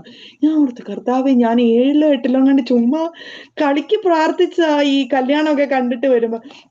പക്ഷെ ദൈവം എന്നെ അത് ഓർപ്പിച്ചു, നീ അന്ന് പ്രാർത്ഥിച്ചില്ല, അതിന്റെ ആദ്യത്തെ പടിയായതെന്ന് പറഞ്ഞു. ഞാൻ വീട്ടിൽ ചെന്ന് കോളിംഗ് ബെൽ അടിച്ചു. ഞാൻ അന്ന് സ്വപ്നത്തിൽ കണ്ട പോലെ തന്നെ മമ്മി ആ മഞ്ഞ ചുരിദാർ ഇട്ട് ചിരിച്ചുകൊണ്ട് നിൽക്കൂ. അപ്പൊ ഞാൻ മമ്മിയോട് ചോദിച്ചു, മമ്മിക്ക് ദേഷ്യം വരുന്നില്ല എന്നെ കണ്ടിട്ട്, ഓർണമെന്റ്സ് ഊരിട്ട്? എനിക്കറിയത്തില്ലടി, എനിക്കങ്ങ് ചിരിയാ വരുന്നേന്ന്. അപ്പൊ എനിക്ക് മനസ്സിലായി, അപ്പം അത് ദൈവം തന്നെ എന്നെ കാണിച്ചതാ. അത് കഴിഞ്ഞ് ഞാൻ ഊരിയ ഇത് എന്റെ സിസ്റ്റർ എടുത്തിട്ടു. ഞാൻ പറഞ്ഞു, അവള് പറഞ്ഞു, ഇനി ഉള്ളതല്ല എനിക്കാന്ന്. ഞാൻ പറഞ്ഞു, എടി, ഞാൻ എന്നാ ദൂരെ എറിഞ്ഞതാ നീ എടുത്തിട്ടത്, അടുത്തത് നീ തന്നെയായിരിക്കും ഊരുന്നേന്ന് പറഞ്ഞു. അത് കഴിഞ്ഞിട്ടാണ് എന്റെ മമ്മി വിശ്വാസി രക്ഷിക്കപ്പെടുന്നതും സ്നാനപ്പെടുന്നതും എല്ലാം. മമ്മിയും ആഭരണം ഊരിയതിന്റെ ഒറ്റ ഒരു റീസണേ ഉള്ളൂ, മമ്മിയെ കണ്ട ഒരാൾ സെപ്പറേറ്റഡ് ആണെന്ന് പറയണം. എന്നുവെച്ചാൽ മമ്മി സ്കൂൾ ടീച്ചറും കൂടെ ആയിരുന്നോണ്ട് അത് കണ്ട് മമ്മി സെപ്പറേറ്റഡ് ആയിട്ട് എന്ന് പറയാൻ വേണ്ടിയിട്ട് മമ്മി ഊരി. അത് കാരണം ഒത്തിരി പേരോട് മമ്മിക്ക് ഞാൻ ഇപ്പൊ ഒരു പെൻഡക്കോസ്റ്റൽ വിശ്വാസിയാന്ന് പറയാൻ മമ്മിക്ക് ഒത്തിരി ഓപ്പർച്യൂണിറ്റീസ് കാഞ്ഞിരപ്പള്ളി കിട്ടിയിട്ടുണ്ട്. അത് കഴിഞ്ഞിട്ട് എൻ്റെ സിസ്റ്റർ വിശ്വാസി വന്നു. സിസ്റ്ററും ഒരു ചെറിയൊരു ക്യാമ്പിന് പോയപ്പം വേറൊരാൾ സ്നാനപ്പെടുന്ന കണ്ടോണ്ട് അവള് സ്നാനപ്പെട്ടു. അവൾ അങ്ങനെ വിശ്വാസി വന്നു. പിന്നെ എൻ്റെ ബ്രദറ് വേദപാഠത്തിന് പോകാൻ മടിയൊക്കെ ആയിരുന്നു. ചേച്ചി ഏതായാലും ഇങ്ങനെയാ, ഇനി ഞാൻ വേദപാഠത്തിനൊന്നും പോകുന്നില്ല എന്ന് പറഞ്ഞിരിക്കുമായിരുന്നു. പക്ഷെ കോളേജിൽ പോകുന്നതിന് മുമ്പ് അവനും ഇത് സത്യമാണെന്ന് മനസ്സിലാവന് ഇങ്ങനെ. അങ്ങനെ ഞാൻ ബിഫാം കഴിയുന്നതിന്, ബാച്ചിലേഴ്സ് ഇൻ ഫാർമസി കഴിയുന്നതിന് മുമ്പ് എൻ്റെ കർത്താവ് വാഗ്ദത്തം ചെയ്ത പോലെ ഇവരെല്ലാരും വിശ്വാസി വന്നു. അത് പല പല സ്ഥലങ്ങളിൽ വെച്ച് ദൈവം അവരെ കൊണ്ടുവന്നു. നമ്മുടെ മകന്റെ വിവാഹം കുറച്ച് ടെൻഷനായിരുന്നു. അപ്പോഴാണ് ഞങ്ങൾ aromamary.comൽ രജിസ്റ്റർ ചെയ്തത്. അവിടെ നിന്നാണ് നമ്മുടെ മകന് നല്ലൊരു പെൺകുട്ടിയെ കണ്ടെത്തിയത്. ഇന്ന് തന്നെ aromamary.com ഡൗൺലോഡ് ചെയ്യൂ. ദൈവം നടത്തി. അത് കഴിഞ്ഞിട്ടാണ് ഞാന് എൻ്റെ ഫാമിലി എല്ലാം ഞങ്ങൾക്ക് എതിരായിരുന്നു. ഒത്തിരി വീട്ടിൽ വന്ന് മമ്മിയോട് ഒത്തിരി പറയണ്ടാത്ത കാര്യങ്ങളൊക്കെ പറഞ്ഞിട്ടുണ്ട്. മമ്മിയെ സ്കൂളിൽ നിന്ന് പിരിച്ചുവിടാൻ നോക്കി. അന്നേരം പിരിച്ചുവിടാൻ നോക്കിയപ്പോഴത്തേനും ആദ്യത്തെ സ്റ്റെപ്പ് അവരെടുത്തത്, മമ്മി മിഡിൽ സ്കൂളിലായിരുന്നു പഠിച്ചോണ്ടിരുന്നത്. അവര് മമ്മിയുടെ ജോലി തെറിപ്പിക്കാൻ നോക്കി. പക്ഷെ CBSEയിൽ അങ്ങനെ ഒരു റൂൾ ഇല്ലാത്തതുകൊണ്ട് മമ്മി അവര് ഡീപ്രൊമോട്ട് ചെയ്തു. അപ്പൊ മമ്മിക്ക് അത് ഭയങ്കര ഒരു വിഷമമായിരുന്നു. പക്ഷേ ഈ ദൈവത്തെ സ്നേഹിക്കുന്നവർക്ക് നിർണയപ്രകാരം വിളിക്കപ്പെട്ടവരുടെ ജീവിതത്തിൽ ദൈവം സകലതും നന്മയ്ക്കായിട്ട് തീർക്കുമെന്ന് പറഞ്ഞ പോലെ ആ മമ്മിയെ ഡീപ്രൊമോട്ട് ചെയ്ത് കഴിഞ്ഞപ്പോൾ CBSEയിൽ ഒത്തിരി ഈ എഡ്യൂക്കേഷൻ പരമായ ഒത്തിരി മാറ്റങ്ങൾ വന്നു. ഈ മിഡിൽ സ്കൂളിൽ ഹൈസ്കൂളിൽ പഠിപ്പിക്കുന്ന ടീച്ചർമാർക്ക് വീട്ടിൽ വന്നാലും ഒത്തിരി വർക്ക് ലോഡ് കൂട്ടി, ഭയങ്കര പ്രോജക്ട്സ്, മറ്റേത് ഒത്തിരി കാര്യങ്ങൾ. പക്ഷെ മമ്മിയെ ഈ ഡീപ്രൊമോട്ട് ചെയ്തുകൊണ്ട് മമ്മിക്ക് ഇങ്ങനത്തെ ഒന്നുമില്ല, അവർക്ക് സാലറി ഒട്ട് കട്ട് ചെയ്യാനും പറ്റുകയില്ല. അപ്പൊ മമ്മി പറഞ്ഞു, കർത്താവ് ഇതെല്ലാം മുന്നമേ കണ്ട് അവരെ കൊണ്ട് അത് ചെയ്യിപ്പിച്ച, എനിക്കത് അന്ന് വിഷമം തോന്നിയെങ്കിലും ഇപ്പം ദൈവം എൻ്റെ ജീവിതത്തിൽ നന്മയായിട്ട്, അവര് വീട്ടിൽ പോയി കഷ്ടപ്പെടുന്നു, ഞാൻ അതേ സാലറിയിൽ വീട്ടിൽ പോയി റിലാക്സ് ചെയ്യുന്നു. അപ്പൊ ദൈവം എല്ലാം നന്മയ്ക്കായിട്ട് ചെയ്യും. അപ്പം മമ്മിയുടെ തലമുടി ഒത്തിരി നേരത്തെ നരയ്ക്കാൻ തുടങ്ങിയായിരുന്നു. അപ്പം ആദ്യമൊക്കെ മമ്മി ഡൈ ചെയ്യുമായിരുന്നു. ഞാൻ ഡൈ ചെയ്യുന്നതിന് എതിരൊന്നുമല്ല, മമ്മിയുടെ ഒരു ടെസ്റ്റ് മണി പറയാം, മമ്മി എടുത്ത തീരുമാനത്തെ ദൈവം എങ്ങനെ മാനിച്ചു എന്ന് പറയുക. അപ്പം മമ്മിയുടെ തലമുടി അങ്ങ് കംപ്ലീറ്റ്, മമ്മിയെ കണ്ട ഭയങ്കര യങ് ആയിട്ടേ തോന്നുള്ളൂ. ഇപ്പം തലമുടി അങ്ങ് നരയ്ക്കാൻ തുടങ്ങി. അപ്പൊ പപ്പ പറഞ്ഞു, എടി, നിന്റെ തലമുടി നരച്ചാലും കറുത്തിരുന്നാലും എനിക്ക് പണ്ട് ഞാൻ കല്യാണം കഴിച്ച എൻ്റെ വൈഫ് തന്നെ, അത് മാറാൻ പോകുന്നില്ല എന്നിങ്ങനെ പറഞ്ഞു. പിന്നെ അന്നേരം മമ്മി പറഞ്ഞു, ശരിയാ, ഞാൻ എന്തിനാ ഡൈ ചെയ്യുന്നത്, എനിക്കും ഡൈ ചെയ്യണമെന്നൊന്നുമില്ല. അങ്ങനെ മമ്മി ഡൈ ചെയ്യുന്നത് നിർത്തി. പക്ഷെ മമ്മി അന്ന് സ്കൂളിൽ പഠിപ്പിക്കുന്ന സമയം. അപ്പൊ ടീച്ചർമാരെല്ലാം മമ്മിയെ കളിയാക്കാൻ തുടങ്ങി. ടീച്ചറെ, പൈസ ഇല്ലാഞ്ഞിട്ടാണോ, ഞങ്ങൾ പൈസ തരാം, പോയി ഡൈ ചെയ്യ്, മഹാവൃത്തിയേടാ, എന്തുവാ ടീച്ചറെ, സ്കൂളിൽ പഠിപ്പിക്കുന്നതല്ലേ. അന്നേരം മമ്മി പറഞ്ഞു, നിങ്ങൾക്ക് എന്നെ അംഗീകരിക്കാമെങ്കിൽ അംഗീകരിച്ചാൽ മതി, എനിക്കത് കുഴപ്പമില്ല എന്ന് പറഞ്ഞു. അപ്പൊ മമ്മിയുടെ കംപ്ലീറ്റ് നരച്ച്, മമ്മി എന്നും സാരി നല്ല നല്ല പെർഫെക്റ്റ് ആയിട്ട് ഉടുത്തു പോകുന്നവര്, ബാക്കി എല്ലാവരും ചുരിദാറൊക്കെ ഇട്ടോണ്ടായിരുന്നു അന്ന് വരുന്നത്. അങ്ങനെ ഇരുന്നപ്പോഴാണ് അവിടെ സ്കൂള് വലിയൊരു സ്കൂളായത്, 250 ടീച്ചേഴ്സ് ഉള്ള സ്കൂളാണ്. അന്നേരം ഇച്ചിരി ഫേമസ് ആയിട്ടുള്ള സ്കൂളാണ്. അന്നേരം അവർക്ക് ഒരു ചെറിയൊരു സ്കൂളിന്റെ പ്രൊമോഷന് വേണ്ടിയിട്ട് ഒരു വീഡിയോ എടുക്കണമായിരുന്നു. വീഡിയോ എടുക്കേണ്ട സമയത്ത് അവർ പറഞ്ഞു, ഞങ്ങൾക്കൊരു ചെറിയൊരു ഷോർട്ട് ഫിലിം ഉണ്ടാക്കുക, ഞങ്ങൾക്കൊരു ടീച്ചറിനെ വേണം. അപ്പൊ പ്രിൻസിപ്പൾ പറഞ്ഞു 200+ ടീച്ചേഴ്സ് ഉണ്ട്, അതിൻ്റെ അകത്തുനിന്ന് ഒരു ടീച്ചറിനെ നിങ്ങൾ സെലക്ട് ചെയ്തോളാൻ പറഞ്ഞു. അപ്പോൾ എല്ലാ ടീച്ചേഴ്സും അതിന്റെ ഇന്റർവ്യൂവിനൊക്കെ പോയി. പക്ഷെ അവര് പ്രിൻസിപ്പളിനോട് എന്ന് പറഞ്ഞു, അത് വച്ചോ ഞങ്ങളുടെ കൺസെപ്റ്റിലുള്ള ഒരു ടീച്ചറിനെ ഞങ്ങൾക്ക് ഇതിൻ്റെ അകത്ത് കണ്ടില്ല എന്ന് പറഞ്ഞു. അപ്പോഴാണ് മമ്മി അതിലെ കൂടെ ഏതോ ക്ലാസ് കഴിഞ്ഞ് മമ്മി നടന്നു പോകുന്നത്. അപ്പൊ പറഞ്ഞു, ആ ടീച്ചറിനെ കിട്ടുമോ എന്ന് ചോദിച്ചു. അപ്പം പ്രിൻസിപ്പൾ പറഞ്ഞു, അത് ആ ടീച്ചറിനോട് എന്ന് ചോദിക്കണം, എനിക്കറിയത്തില്ല എന്ന് പറഞ്ഞു. അപ്പൊ മമ്മിയോട് വിളിച്ചു, ഇങ്ങനെ ഒരു ഷോർട്ട് ഫിലിം, അതിൻ്റെ അകത്ത് ടീച്ചർ ക്ലാസ്സിൽ പഠിപ്പിക്കുന്ന ഒരു ഷോർട്ട് എടുക്കാൻ, അതിൻ്റെ അകത്ത് ടീച്ചറിനെ ഒന്ന് ആക്ട് ചെയ്യാൻ പറ്റുമോ? അന്നേരം മമ്മി പറഞ്ഞു, എൻ്റെ ഹസ്ബൻഡിനോട് ചോദിക്കട്ടെ എന്ന് പറഞ്ഞു. അപ്പം പപ്പാടി ചോദിച്ചു. പപ്പ പറഞ്ഞു, അതിനെന്നാ, നീ എന്നും ചെയ്യുന്ന ജോലി അവർ റെക്കോർഡ് ചെയ്യുന്നു, അതിനെന്നാ നീ പോയി ചെയ്തോളാൻ പറഞ്ഞു. അങ്ങനെ അത്രയും ടീച്ചർമാരില് എല്ലാരും കളിയാക്കി നരയായിട്ടുള്ള മമ്മിയെയാണ് അവര് അതിൻ്റെ അകത്ത് ആക്ട് ചെയ്യാന് സെലക്ട് ചെയ്തത്. അതിൻ്റെ അകത്ത് വീഡിയോ ഇപ്പൊ ഫയർ വിങ്സ് എന്ന് പറഞ്ഞ് എനിക്കൊന്ന് യൂട്യൂബിൽ കിടപ്പുണ്ടെന്ന് തോന്നുന്നു. അപ്പം അതിൻ്റെ അകത്ത് മമ്മി അതിൻ്റെ അകത്ത് ടീച്ചറായിട്ട് ആക്ട് ചെയ്യുന്നത്. ഇത് കഴിഞ്ഞ ഉടനെ എല്ലാരും ടീച്ചർമാരെല്ലാം പറയാൻ പറ്റും, ടീച്ചറിനെ കണ്ട ഒരു ഭയങ്കര ഗ്ലോറി ആയിട്ടോ, എന്തോ ഒരു പ്രത്യേകതയുണ്ട് എന്ന് കളിയാക്കിയവര് പിന്നെ തിരിച്ചു പറയാൻ തുടങ്ങി. അപ്പം അങ്ങനെ ദൈവം മമ്മി എടുത്ത തീരുമാനത്തെ ദൈവം അവിടെ മാനിച്ച് നടത്തി. അത് കഴിഞ്ഞിട്ടാണ് ഞാൻ എംഫാമിന് പോയി കഴിഞ്ഞപ്പോഴത്തേനും ബിൻസി എംഫാമിന് പോവാന്ന് പറഞ്ഞു. അപ്പം ബിൻസി അവിടെ പോയാലും എന്നെ അതിൻ്റെ കൂടെ മാസ്റ്റേഴ്സ് എടുക്കാൻ പൊക്കോന്ന് പറഞ്ഞു ഊട്ടി വിട്ട് കഴിഞ്ഞപ്പോഴത്തേനും അവിടെ എല്ലാം ഭയങ്കര പഠിക്കുന്നവരും ഭയങ്കര വലിയ വലിയ ഡോക്ടേഴ്സിന്റെ ഒക്കെ മക്കളും ഒക്കെ. എനിക്കാണെങ്കിൽ അവരുടെ അത്രയും ബുദ്ധിയില്ല, ഒന്നുമില്ല. ഞാൻ ഓർത്ത്, കർത്താവേ, ഇവിടെ എങ്ങനെയും പാസ്സായി പോണം, പപ്പ ഇത്രയും ഫീസ് കൊടുത്താ എന്നെ വിട്ടേക്കുന്നത് എന്ന് പറഞ്ഞു. പക്ഷെ ആദ്യത്തെ വർഷമൊക്കെ എല്ലാവർക്കും എന്നെക്കാളും 10-20 മാർക്കിന്റെ ഒക്കെ വ്യത്യാസമാണ് ക്ലാസ്സിലെ ഇന്റേണൽസ് നോക്കുമ്പോ. പക്ഷെ ഈ പരീക്ഷയുടെ അവസാനമായപ്പോ, ഫൈനൽ എക്സാമിന്റെ സമയമായപ്പം ഇങ്ങനെ എന്റെ മനസ്സിൽ ഇങ്ങനെ പറയാൻ തുടങ്ങി, നീ ആയിരിക്കും ടോപ്പ് എന്ന്. ഞാൻ പറഞ്ഞു, യേശുവിന്റെ നാമത്തിൽ വിശ്വാസം. അന്ന് ഇങ്ങനെ ഒന്നും അറിയത്തില്ല, എന്തുവാ കർത്താവാണ് സംസാരിക്കുന്നത് ഒന്നും അറിയത്തില്ല, ഇതൊക്കെ ഇങ്ങനെ ആവശ്യമില്ലാത്ത. അപ്പൊ ഞാൻ ഓർത്ത്, കർത്താവെ, എങ്ങനെ 20 മാർക്കിന്റെ വ്യത്യാസം ഉള്ളിടത്ത് എങ്ങനെയാ ഞാൻ ടോപ്പ് ആകുന്നത്? ഒരു രീതിയിലും കിട്ടാൻ പോകുന്നില്ല. 20 മാർക്ക് ഫൈനൽ എക്സാമിന് ഞാൻ എഴുതി മേടിക്കാൻ പറ്റും, എങ്ങനെയും പാസ്സാകാൻ നോക്കുന്ന ഞാൻ 20 മാർക്ക് കൂടുതൽ, അതിങ്ങനെ പോകും. പക്ഷെ എല്ലാ ദിവസവും ഞങ്ങൾക്ക് അവിടെ കോളേജിൽ പ്രെയർ ഉണ്ടായിരുന്നു. ഈവൻ ബിഫാമിനും പ്രെയർ ഉണ്ടായിരുന്നു, എംഫാമിനും ചെന്നിടത്തും പ്രെയർ ഉണ്ടായിരുന്നു. ഞങ്ങൾക്ക് ഒത്തിരി, എനിക്ക് അങ്ങനെ ദൈവം ഒരു ബ്ലെസ്സിങ് തന്നിട്ടുണ്ട്. ഭയങ്കര ദൈവസ്നേഹമുള്ള കുറെ കുഞ്ഞുങ്ങളെയാണ് എനിക്ക് ഹോസ്റ്റലിൽ തന്നേക്കുന്നത്. അവിടെ വിശ്വാസികളായിട്ട് വന്നവരും അവിശ്വാസികളും ഉണ്ടായിരുന്നു. ഒത്തിരി പേര് അവിടുന്ന് രക്ഷിക്കപ്പെടുന്നതൊക്കെ ഞാൻ കണ്ടിട്ടുണ്ട്. അതുകൊണ്ട് എനിക്ക് അങ്ങനെ ഒരു ഗ്രൂപ്പ്. അപ്പം എത്ര പരീക്ഷയാണെങ്കിലും യൂണിവേഴ്സിറ്റി എക്സാം ആണെങ്കിലും പ്രെയറാ. സൺഡേയിലെ ആരാധനയും കട്ട് ചെയ്യുകയല്ല. സൺഡേയിൽ ഞങ്ങൾക്ക് ആരാധന കഴിഞ്ഞ് ഈവനിങ് പ്രെയർ ഉണ്ടായിരുന്നു ഒരു പ്രൊഫസറിന്റെ വീട്ടിൽ, അതിനും ഞങ്ങൾ പോവുമായിരുന്നു. അത് കഴിഞ്ഞിട്ടേ ഉള്ളായിരുന്നു പഠിത്തം. അത് കഴിഞ്ഞിട്ട് ഈവനിങ്ങിൽ ഹോസ്റ്റലിൽ വന്ന് വേറൊരു പ്രെയർ ഉണ്ട്, അതും കഴിഞ്ഞിട്ടായിരിക്കും 10 മണിയാവുമായിരിക്കും ഞായറാഴ്ച പിന്നെ പഠിക്കാനിരിക്കണമെങ്കിൽ. യൂണിവേഴ്സിറ്റി എക്സാം പിറ്റേ ദിവസം ഉണ്ടെങ്കിലും ഇതൊരു ഞങ്ങളുടെ റൂട്ടീനായിരുന്നു. അവിടെ വന്ന എല്ലാ പിള്ളേരും അങ്ങനെയായിരുന്നു. അവരെല്ലാം ദൈവം അനുഗ്രഹിച്ചു വിട്ടു. അപ്പം ഞാനിങ്ങനെ ഹോസ്റ്റലിൽ ഇങ്ങനെ പ്രാർത്ഥനയ്ക്ക് വരും. പക്ഷെ ഉള്ളിൽ ഇങ്ങനെ ടെൻഷനാ, കർത്താവേ, പാസ്സാവോ. പക്ഷെ എന്റെ മനസ്സിൽ ഇങ്ങനെ പറയുന്നുണ്ട്, നീ ആയിരിക്കും ഇപ്രാവശ്യം ടോപ്പ്, ഞാൻ യേശുവിന്റെ നാമത്തിൽ വിശ്വാസം എന്നൊക്കെ പറഞ്ഞ് ആരോടും ഞാൻ പറഞ്ഞിട്ടില്ല, എന്തോരു നാണക്കേടാ ഇതൊക്കെ പറയുന്നത്. അതുകൊണ്ട് ഞാൻ അതങ്ങ് വിട്ടു. പക്ഷെ റിസൾട്ട് വന്ന എനിക്ക് ആ കോളേജിൽ ആ ബാച്ചിൽ ഏറ്റവും ടോപ്പ് എനിക്കാ, 80%. ഞാൻ കർത്താവിനോട് അന്ന് എന്റെ മനസ്സിലോർത്ത്, ഞാൻ +1ഉം 10th-ഉം 12th-ഉം ഞാൻ ദൈവത്തോട് ചോദിച്ചിട്ടുണ്ട്, കർത്താവ്, എന്റെ മമ്മി ടീച്ചറാ, ഒരു 80 കിട്ടിയില്ലെങ്കിൽ എന്തോ ഒരു നാണക്കേടാ. പക്ഷെ കർത്താവ് ഇവിടെ വന്ന് എന്നെ ഓണർ ചെയ്തല്ലോ, താങ്ക് യു. ആ ബാച്ചിൽ എനിക്ക് മാത്രമേ ഉള്ളൂ 80%, ബാക്കി എല്ലാവരും 79. അങ്ങനെ എംഫാമിന് ഫസ്റ്റ് ഇയറിൽ എനിക്ക് ടോപ്പ് കിട്ടി ക്ലാസ്സിൽ. അത് കഴിഞ്ഞപ്പം സെക്കൻഡ് ഇയർ ആയപ്പോൾ ഒരു പ്രോജക്റ്റ് ചെയ്തത് ഒരു മേയോ ക്ലിനിക്കിന്റെ ഒരു പ്രോജക്റ്റാ. അത് ഇച്ചിരി ഭയങ്കര ബുദ്ധിമുട്ടുള്ളത്. അത് പഴയ കേസ് ഷീറ്റ്സ് എല്ലാം എടുത്ത് അത് സ്റ്റഡി ചെയ്യുന്ന ഒരു പ്രോജക്റ്റാ. അതും നാട്ടിലൊരു ഗവൺമെന്റ് ഹോസ്പിറ്റലായിരുന്നു ഞങ്ങൾക്ക് ആ പ്രോജക്റ്റ് ചെയ്യേണ്ടത്.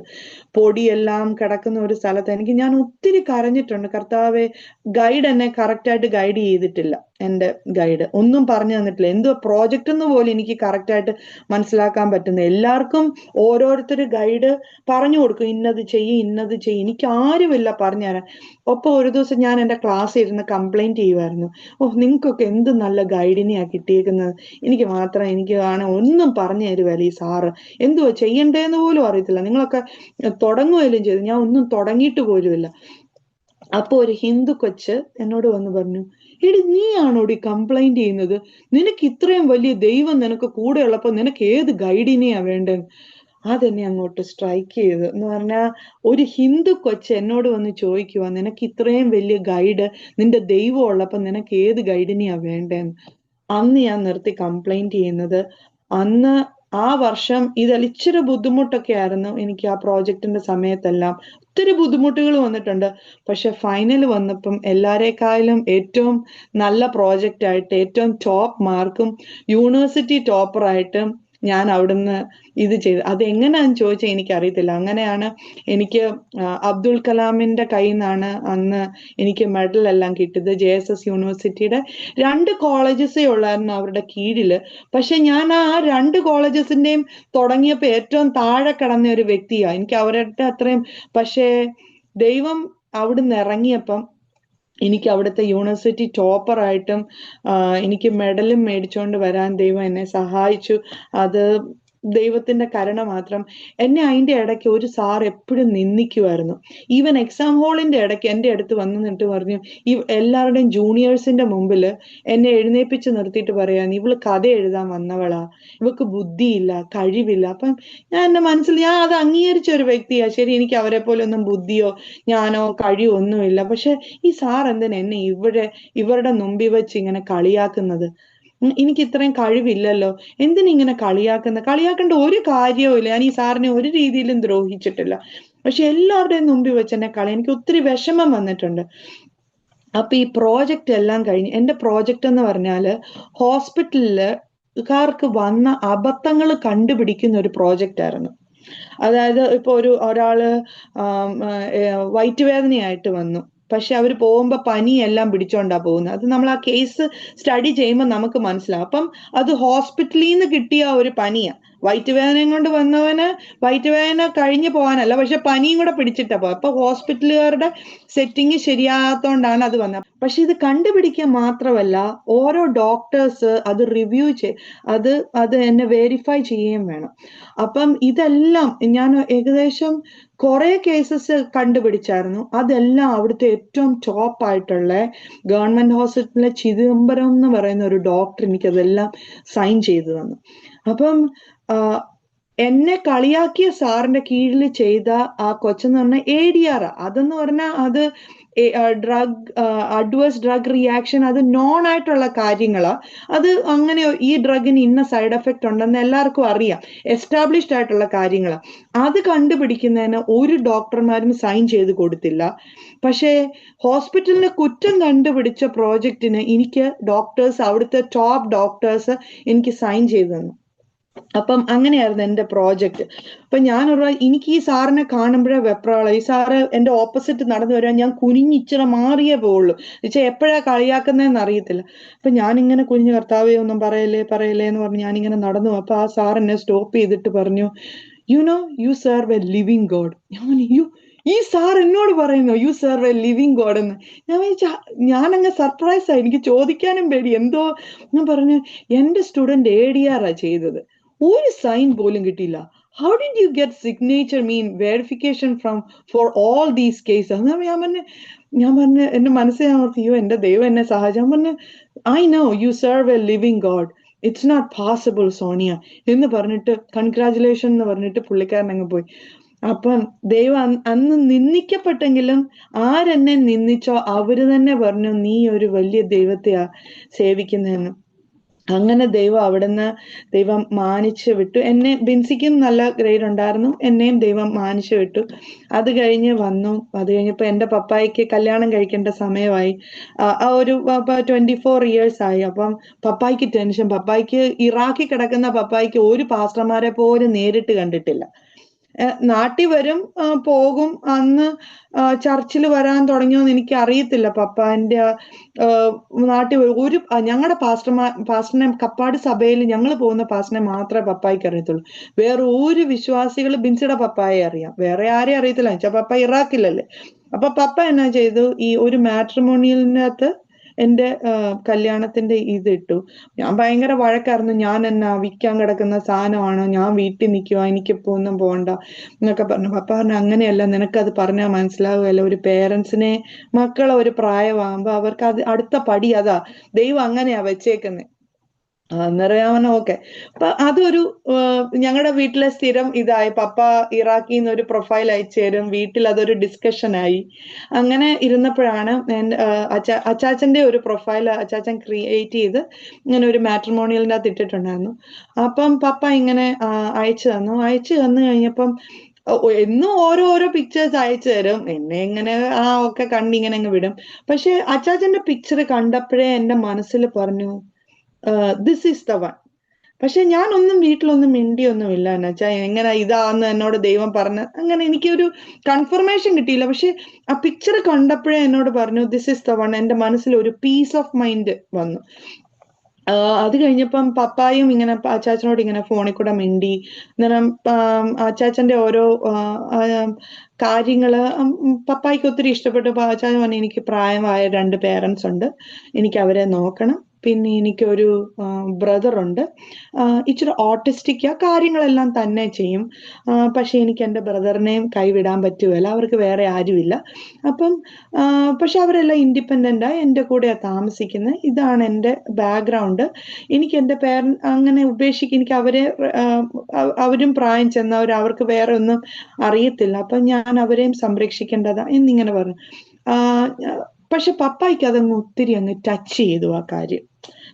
അന്നേരം പപ്പ പറഞ്ഞു ഒരു ബ്രദർ ഓട്ടിസ്റ്റിക്കാ. അന്നേരം പപ്പ പറഞ്ഞു ഏതൊരു വീട്ടിലും പപ്പായെ ചിന്തിപ്പിച്ച ഒരു കാര്യം പറഞ്ഞ പപ്പ പറഞ്ഞു ഏതൊരു വീട്ടിലും ആർക്കും എന്തൊക്കെയോ വേണമെങ്കിലും സംഭവിക്കാം. പക്ഷെ നമ്മളൊരു വിവാഹക്കാര്യം മാത്രം അങ്ങനെ ഒരു കാരണമാകൊണ്ട് ഞാനില്ല എന്ന് പറയാനില്ല. അത് ദൈവം കണ്ടോണ്ടിരിക്കലായോ. നമ്മുടെ ജീവിതത്തിൽ എന്തും നാളെ സംഭവിക്കാം.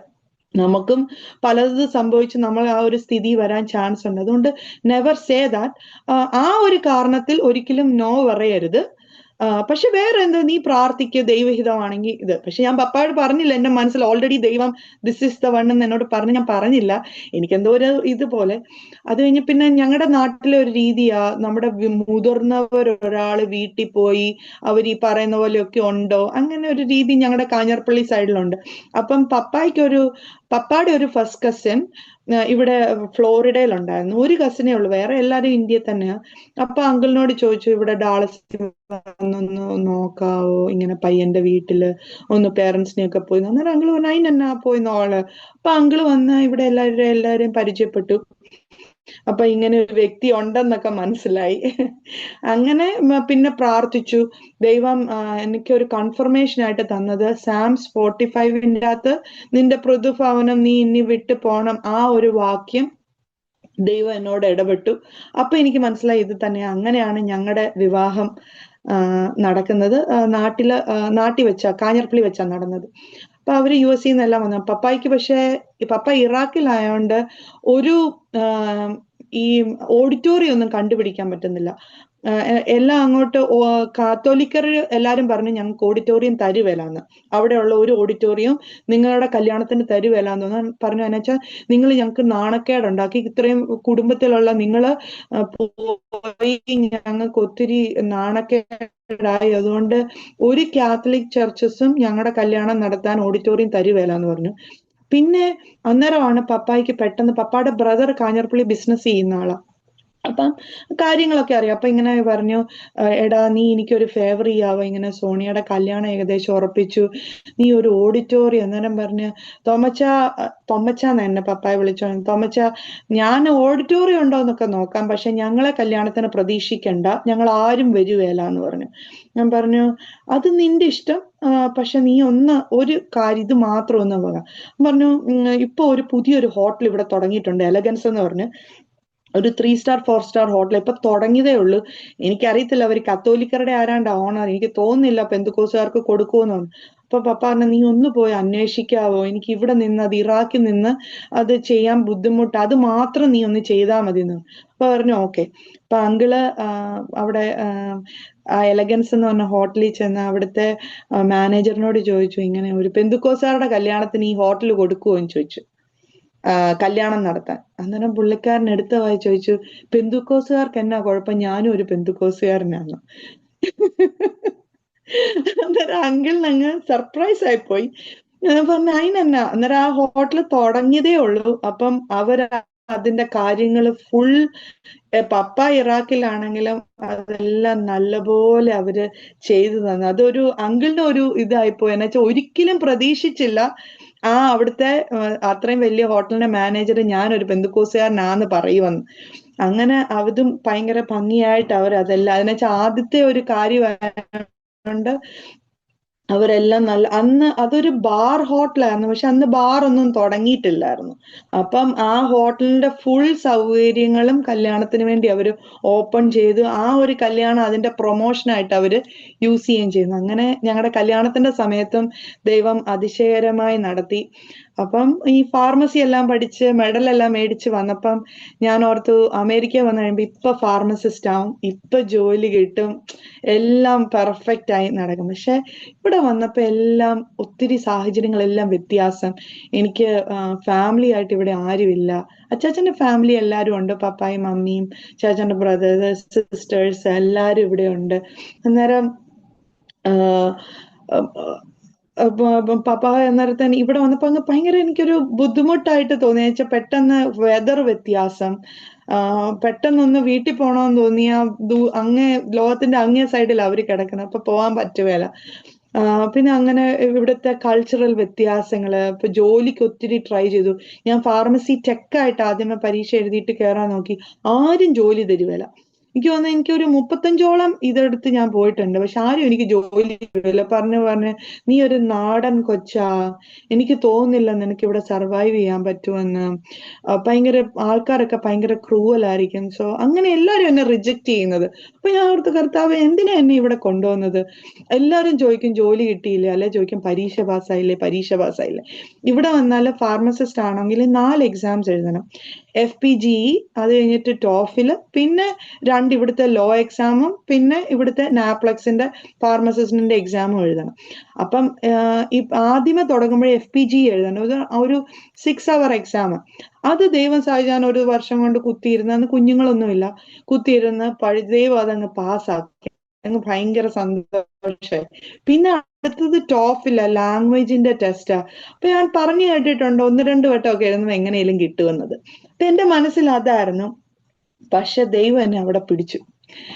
ദൈവം, ഞാൻ ഒരു 50-60 വട്ടം ടോഫിൽ എഴുതി. പാസ്റ്റർ ആരും വിശ്വസിക്കുവല്ല, ഞാൻ 50-60 ടൈംസ് ഞാൻ അറ്റംപ്റ്റ് ചെയ്തെന്ന്. ഞാൻ FPGE എന്ന് പറയുന്ന എക്സാം പഠിക്കാൻ ഞാൻ 1 വർഷം എടുത്തു. 5 വർഷം കഴിഞ്ഞിട്ടും ഞാൻ ഈ ടോഫിൽ പാസ്സാകുന്നില്ല. എനിക്കങ്ങോട്ട് ഡിപ്രഷനായി. 5 വർഷം കഴിഞ്ഞപ്പോ ഞാൻ എഴുതിയ FPGE ആദ്യത്തെ പരീക്ഷ എക്സ്പയർ ആയി.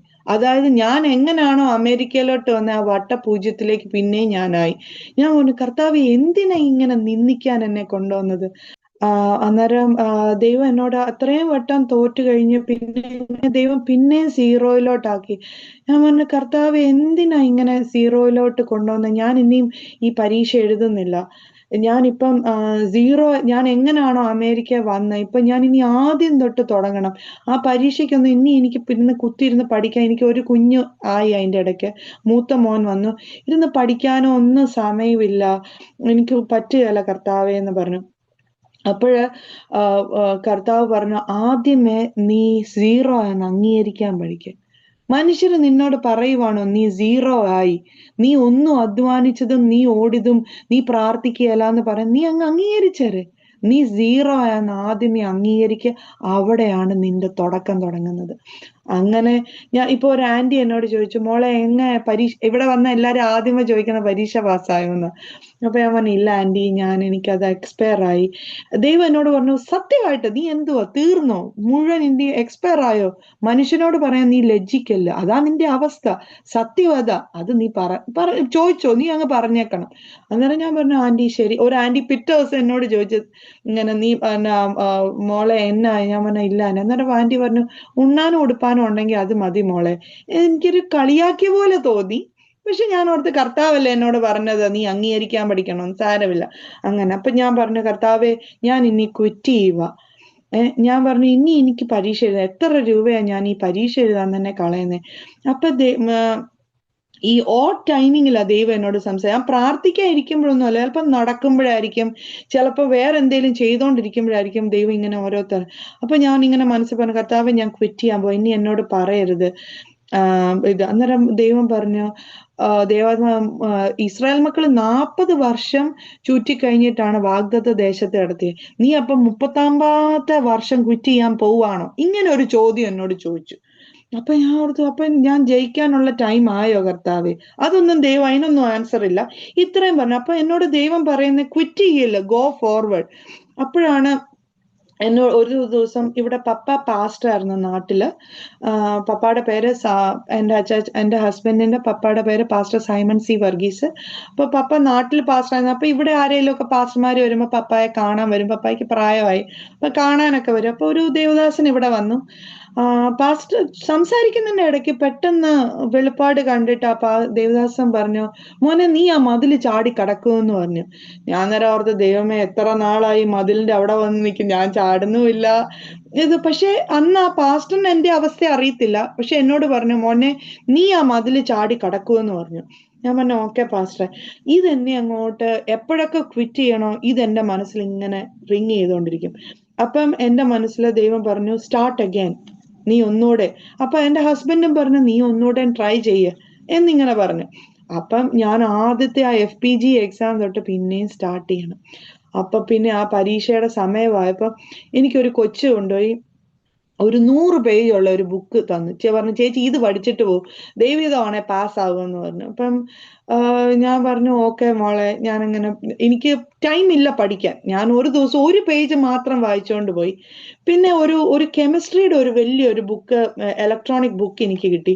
ഞാൻ ചുമ്മാ പറഞ്ഞു, കർത്താവ് ഇതൊക്കെ ഞാൻ എപ്പോ നോക്കാനാ, എപ്പോ പഠിക്കാനാ? ഇതെല്ലാം സ്ട്രക്ചർ അന്ന് എനിക്ക് പഠിച്ചത് ഒന്നും ഓർമ്മയില്ല. ഇപ്പൊ 5 വർഷത്തോളം ഞാൻ എല്ലാം മറന്നുപോയി. ഞാൻ കംപ്ലീറ്റ് ബ്ലാങ്കാ. ഇങ്ങനെ മറിച്ചുകൊണ്ടിരുന്നപ്പോ ഒരു സ്ട്രക്ചർ മാത്രം എനിക്കതങ്ങ് ഇഷ്ടപ്പെട്ടു. എന്റെ മനസ്സിലത് പഠിക്കണമെന്ന് ഭയങ്കര ആഗ്രഹം വന്നു. എന്ന് കെമിസ്ട്രി തുടക്കുന്ന ഈ സ്ട്രക്ചർ പഠിക്കാനുള്ള ആഗ്രഹമാണ്. അതിന്റെ പേര് എനിക്കറിയാം, ആ ഡ്രഗിന്റെ പേര് എനലാപ്രൽ എന്ന് പറഞ്ഞ ഒരു ബ്ലഡ് പ്രഷറിന്റെ ഒരു മെഡിസിന്റെ സ്ട്രക്ചർ. അപ്പം ഇതെന്നും പഠിക്കാൻ ഇതങ്ങ് തോന്നുക. അപ്പൊ ഞാൻ ഇതും പഠിക്കും. ആ 100 പേജിന്റെ ഇത് വായിച്ചിട്ടും ഞാൻ പരീക്ഷ എഴുതാൻ പോയി, FPGയുടെ എക്സാം. റിസൾട്ട് വന്നു, ഞാൻ പാസ്സായി. പരീക്ഷയ്ക്ക് ചെന്നപ്പം ആ എനലാപ്രലിന്റെ സ്ട്രക്ചറിൽ നിന്നായിരുന്നു 3-4 ക്വസ്റ്റ്യനും ചോദിച്ചത്. അങ്ങനെ ദൈവം ക്വസ്റ്റ്യൻ കാണിച്ചു തന്ന് ഞാൻ ആദ്യത്തെ പരീക്ഷ പാസ്സായി. പിന്നെയും ഞാൻ ടോഫിലിന്റെ പരീക്ഷ എഴുതാൻ തുടങ്ങി. പക്ഷെ പിന്നെയും തോറ്റോണ്ടിരിക്കുക. അന്നേരം ഞാൻ എന്റെ മനസ്സിൽ മുഴുവൻ ഈ മതില് ചാടിക്കടക്കുമെന്ന് നീ ദൈവാത്മാവ് ആലോചന പറഞ്ഞല്ലേ, അപ്പം ഗോ ഫോർവേഡ്. അപ്പം അന്ന് ഞാൻ എപ്പോഴോ നാട്ടില് പോയ സമയമാ. അപ്പൊ ഞാൻ നാട്ടിൽ രാത്രിയിൽ ഇങ്ങനെ പ്രാർത്ഥിച്ചോണ്ടി, കർത്താവെ ഞാൻ ഇതുവരെയായിട്ടും കണ്ടിട്ടില്ല, കർത്താവ് യുദ്ധത്തിന് പോകാൻ പറഞ്ഞു ഇസ്രായേൽ മക്കളോട്, എന്നിട്ട് തോറ്റിട്ട് വന്ന ചരിത്രം ഞാൻ ഇതുവരെയായിട്ടും കണ്ടിട്ടില്ല ബൈബിളിന്റെ അകത്തുനിന്ന്.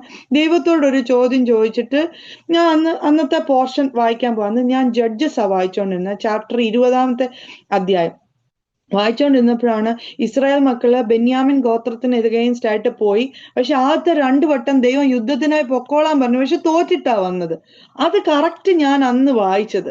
അപ്പൊ ഞാൻ ഓർത്തു, "ഓ, അപ്പം ഈ ദൈവം യുദ്ധത്തിന് പോകാൻ പറഞ്ഞിട്ടും തോറ്റ ചരിത്രം ഉണ്ട്." പക്ഷെ അവര് മൂന്നാമത്തെ വട്ടം പോയി ദൈവസന്നിധി പിന്നെയും താന്നിരുന്നപ്പം വിജയാളിയായിട്ട് വന്നു. ഓ, അപ്പൊ അങ്ങനെ ഉണ്ട് എന്നുള്ള ഒരു കാര്യം. പക്ഷെ അത് ദൈവം എന്നോട് സംസാരിക്കുന്നതാണോ എന്നുള്ള ഒരു ഡൗട്ട്. അപ്പൊ ഞാൻ ഈ അമേരിക്ക വരുന്നതിന് മുമ്പ് ഞാൻ യാദൃശ്ചികമായിട്ട് ഒരു ആന്റിയെ കണ്ടപ്പോ ആന്റി എനിക്ക് വേണ്ടി പ്രാർത്ഥിച്ചു. അന്നേരം പറഞ്ഞു, മോനെ, നിനക്ക് അവിടെ ചെല്ലുമ്പോ ഒത്തിരി ബുദ്ധിമുട്ടുകളായിരിക്കും, പക്ഷെ നീ വെയിറ്റ് ചെയ്യണം. ദൈവം നിൽക്കുന്നിടത്ത് ദൈവം നിന്നെ മാനിക്കും. പല പല ചിന്തകൾ വരും, പക്ഷെ മക്കൾ അതൊക്കെ ശത്രു കൊണ്ടുവരുന്നതാ. മക്കൾ അത് പിടിച്ചു നിൽക്കണം, ദൈവം അവിടെ മാനിക്കും. ഇത്ര എന്നോട് പറഞ്ഞു. ഇത് എന്റെ മനസ്സിൽ ഇങ്ങനെ കിടപ്പുണ്ട്. എനിക്ക് പല വിഷമങ്ങൾ വന്നപ്പോഴും അന്ന് ദൈവം പറഞ്ഞ ആലോചന എന്റെ മനസ്സിൽ പിന്നെയും വന്നോണ്ട് ഞാൻ പിടിച്ചു നിന്നു. ദൈവം എന്നെ പല സ്ഥലത്തും മാനിച്ചിട്ടുണ്ട്. അപ്പൊ എപ്പം നാട്ടിൽ പോയാലും എനിക്ക് ആ ആന്റിയോട് അത് കാരണം ഒരു നന്ദിയുണ്ട്, എന്നെ ആ വാണിങ് തന്ന് US വിട്ടേന്. അപ്പൊ ഞാൻ ആന്റിയെ കാണുമ്പോൾ പോകുന്ന വഴിക്ക് കോട്ടയത്ത് ആന്റിയുടെ വീട്. അപ്പൊ ഞാൻ ആന്റിയെ കണ്ടിട്ടാ പോകുന്നത്. Hello aunty. ആന്റിക്ക് വായിക്കാൻ അറിയത്തില്ല, അത്രയും ഇതില്ല. ബൈബിള് കുറെയൊക്കെ കേൾവി, ഓഡിയോ ഇതൊക്കെയാണ് ആന്റിക്ക് അറിയാവുന്നത്. അപ്പം പോകുന്നതിന് മുമ്പ് ജസ്റ്റ് ഒന്ന് പ്രാർത്ഥിച്ചിട്ട് വിടും.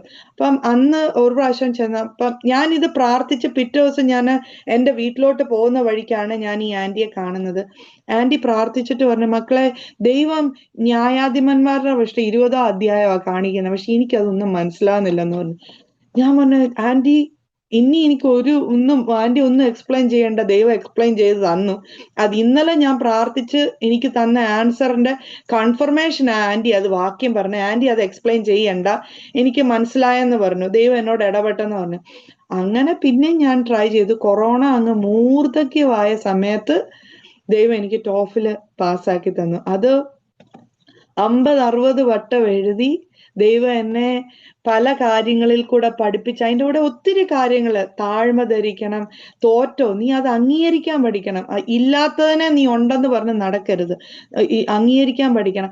പിന്നെ എൻ്റെ ഇതായിരുന്നു, ഞാൻ എപ്പം പരീക്ഷ എഴുതുന്ന ഏറ്റവും രാവിലെ ഇവിടുത്തെ എക്സാംസ് ഒക്കെ നമ്മൾ 7 മണിക്ക് അവിടെ ടെസ്റ്റിംഗ് സെന്ററിൽ ചെല്ലണം. അപ്പൊ ഇവിടെ പപ്പ 6 മണിയാകുമ്പോഴേ ഇവിടെ കസേര പ്രാർത്ഥിക്കാൻ വന്നിരിക്കും. സ്വോത്രം. അപ്പൊ ഞാൻ എന്നും പ്രാർത്ഥിക്കാം, കർത്താവേ നാളെ പരീക്ഷ, ഇനി പോകുന്നതിന് മുമ്പ് എന്റെ ഫാദറിൻലോ അല്ലേ എപ്പോഴും ഡോട്ടറിൻലോ തോറ്റാണല്ലോ വരുന്നെന്നുള്ളൊരു ചിന്ത വരുമല്ലോ. അപ്പൊ അങ്ങനെയൊന്നും പറഞ്ഞിട്ടില്ല, എന്നാലും മനസ്സിൽ വരുമല്ലോ, പപ്പ ഇന്ന് എഴുന്നേക്കല്ലേ, ഞാൻ പരീക്ഷയ്ക്ക് പോയി കഴിഞ്ഞിട്ട് പപ്പ എഴുന്നേറ്റ് വന്നിരിക്കാം. പക്ഷെ എന്നും പപ്പ അവിടെ കാണും. അപ്പൊ ദൈവം എന്നോട് പറഞ്ഞിട്ടുണ്ട്, പ്രാർത്ഥിക്കുക, ദൈവസേന പപ്പായോട് പറഞ്ഞിട്ട് വേണം പോവാൻ. ഞാൻ പറഞ്ഞു, എന്തോ ഒരു നാണക്കേടാ, പപ്പായോട് ഇനിയും ഞാൻ പരീക്ഷ എഴുതാൻ പോവാണോ എന്ന് പപ്പ ചിന്തിക്കുകയല്ലേ. അപ്പൊ ദൈവം പറഞ്ഞു, ചിന്തിച്ചാലും ചിന്തിച്ചില്ലെങ്കിലും അതാണ് അതിന്റെ ഓർഡർ. മനസ്സിലായി, റെസ്പെക്ട് കൊടുക്കേണ്ട സമയത്ത് നമ്മൾ റെസ്പെക്ട് കൊടുക്കണം.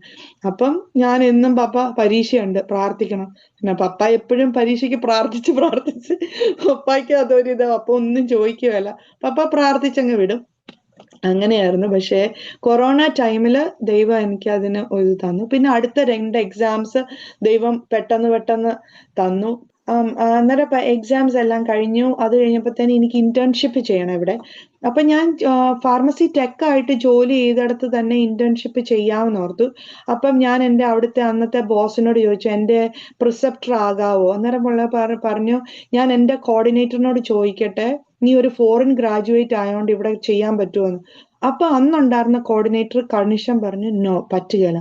പക്ഷെ എൻ്റെ മനസ്സിൽ ദൈവത്തിനൊരു റീസൺ ഉണ്ട് എനിക്ക് ഈ ഒരു ഫാർമസി തരാൻ ജോലി. അത് പല പല പ്രോസസ്സാണ്. അത് ഒത്തിരി ടൈം എടുക്കും, അത് പറയാൻ ആ സെക്ഷനിലോട്ട് പോകുന്നില്ല.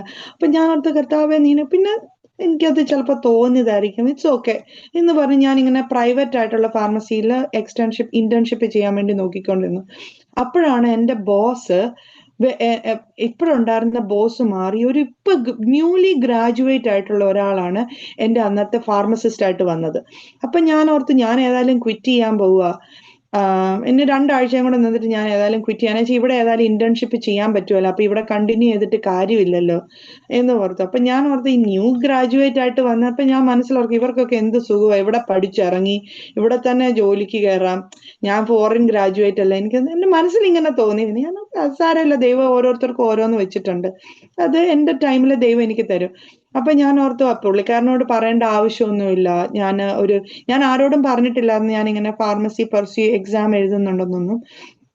അപ്പൊ ഞാൻ പറഞ്ഞു, പക്ഷെ അതൊരു ശരിയല്ലല്ലോ. എന്റെ ബോസിനോട് ഞാൻ ക്വിറ്റ് ചെയ്യുന്നതിന് മുമ്പ് ഞാൻ അത് കാരണസഹിതം കറക്റ്റ് പറയണമല്ലോ. അപ്പൊ ഞാൻ ഓർത്ത് ന്യൂ ഗ്രാജുവേറ്റ് ആണെങ്കിലും സാരമില്ല. അപ്പൊ ഞാൻ പറഞ്ഞു ഇങ്ങനെ, ഹേയ് ജോണി എന്നായിരുന്നു എന്റെ ബോസിന്റെ പേര്, ജോണി, ഞാനിങ്ങനെ എക്സാംസ് എല്ലാം കഴിഞ്ഞായിരുന്നു, പക്ഷെ ഇവിടെ ഇന്റേൺഷിപ്പ് ചെയ്യാൻ പറ്റുകയില്ല, അതുകൊണ്ട് ഞാൻ ഇനി 2 വീക്സ് കഴിയുമ്പോൾ ഞാൻ ക്വിറ്റ് ചെയ്യുമെന്ന് പറഞ്ഞു. അപ്പൊ പുള്ളിക്കാരൻ എന്നോട് പറഞ്ഞു, കൺഗ്രാചുലേഷൻ സോണിയ, ഞാൻ എന്റെ ബോസിനോട് ചോദിക്കട്ടെ നിനക്ക് ഇവിടെ ഇന്റേൺഷിപ്പ് ചെയ്യാൻ പറ്റുമോ. അപ്പൊ ഞാൻ പറഞ്ഞു, അല്ല, ഇതിന്റെ നിന്റെ നേരത്തെ ഉണ്ടായിരുന്ന ബോസ് ഓൾറെഡി ചോദിച്ചു, അപ്പൊ നമ്മുടെ കോർഡിനേറ്റർ നോ എന്നാ പറഞ്ഞു. അപ്പൊ പറഞ്ഞു, നീ അറിഞ്ഞില്ലേ ഇവിടെ ഒത്തിരി ഷഫ്ലിംഗ് നടന്നു, ഇപ്പൊ നമ്മുടെ ഒരു കോർഡിനേറ്റർ ഡേവിഡ് എന്ന് പറയുന്ന ഒരാളാ, ഈ അയാള് ഭയങ്കര നൈസാ, ഞാൻ ചോദിക്കട്ടെ. എന്നിട്ട് പറഞ്ഞു, നിനക്ക് ഈവൻ ഈ ഇന്റേൺഷിപ്പ് കിട്ടിയില്ലെങ്കിലും നീ ജോലിക്ക് കയറേണ്ട സമയമാകുമ്പോ നീ എന്നോട് പറഞ്ഞാ ഞാൻ നിനക്ക് ഇവിടെ ഞാൻ ഓർത്തി, ഇപ്പൊ ഇന്നലെ വന്ന ആള് ഇത്ര എന്നോട് ദയ കാണിക്കാൻ, മനസ്സിലായോ.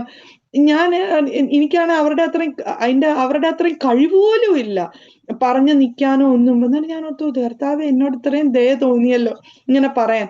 അത് കഴിഞ്ഞപ്പോ പുള്ളിക്കാരൻ പറഞ്ഞു, നീ വറി ചെയ്യണ്ട, ഞാനൊന്ന് ചോദിക്കട്ടെ, ഞാൻ ഇമെയിൽ ചെയ്യാന്ന് പറഞ്ഞു. അപ്പോഴേ പുള്ളിക്കാരൻ ഇമെയിൽ ചെയ്ത് 2 ദിവസം കഴിഞ്ഞപ്പോഴത്തേനും ആ കോർഡിനേറ്റർ പറഞ്ഞു, നിനക്ക് ഇവിടെ നീ നിൽക്കുന്ന ഫാർമസി തന്നെ നിനക്ക് ഇന്റേൺഷിപ്പ് ചെയ്യാം, എന്റെ ഇപ്പൊ വന്ന പുതിയ ബോസ് നിന്റെ പ്രിസെപ്റ്ററും ആയിരിക്കുമെന്ന്. ഞാൻ പറഞ്ഞു, വാവ്.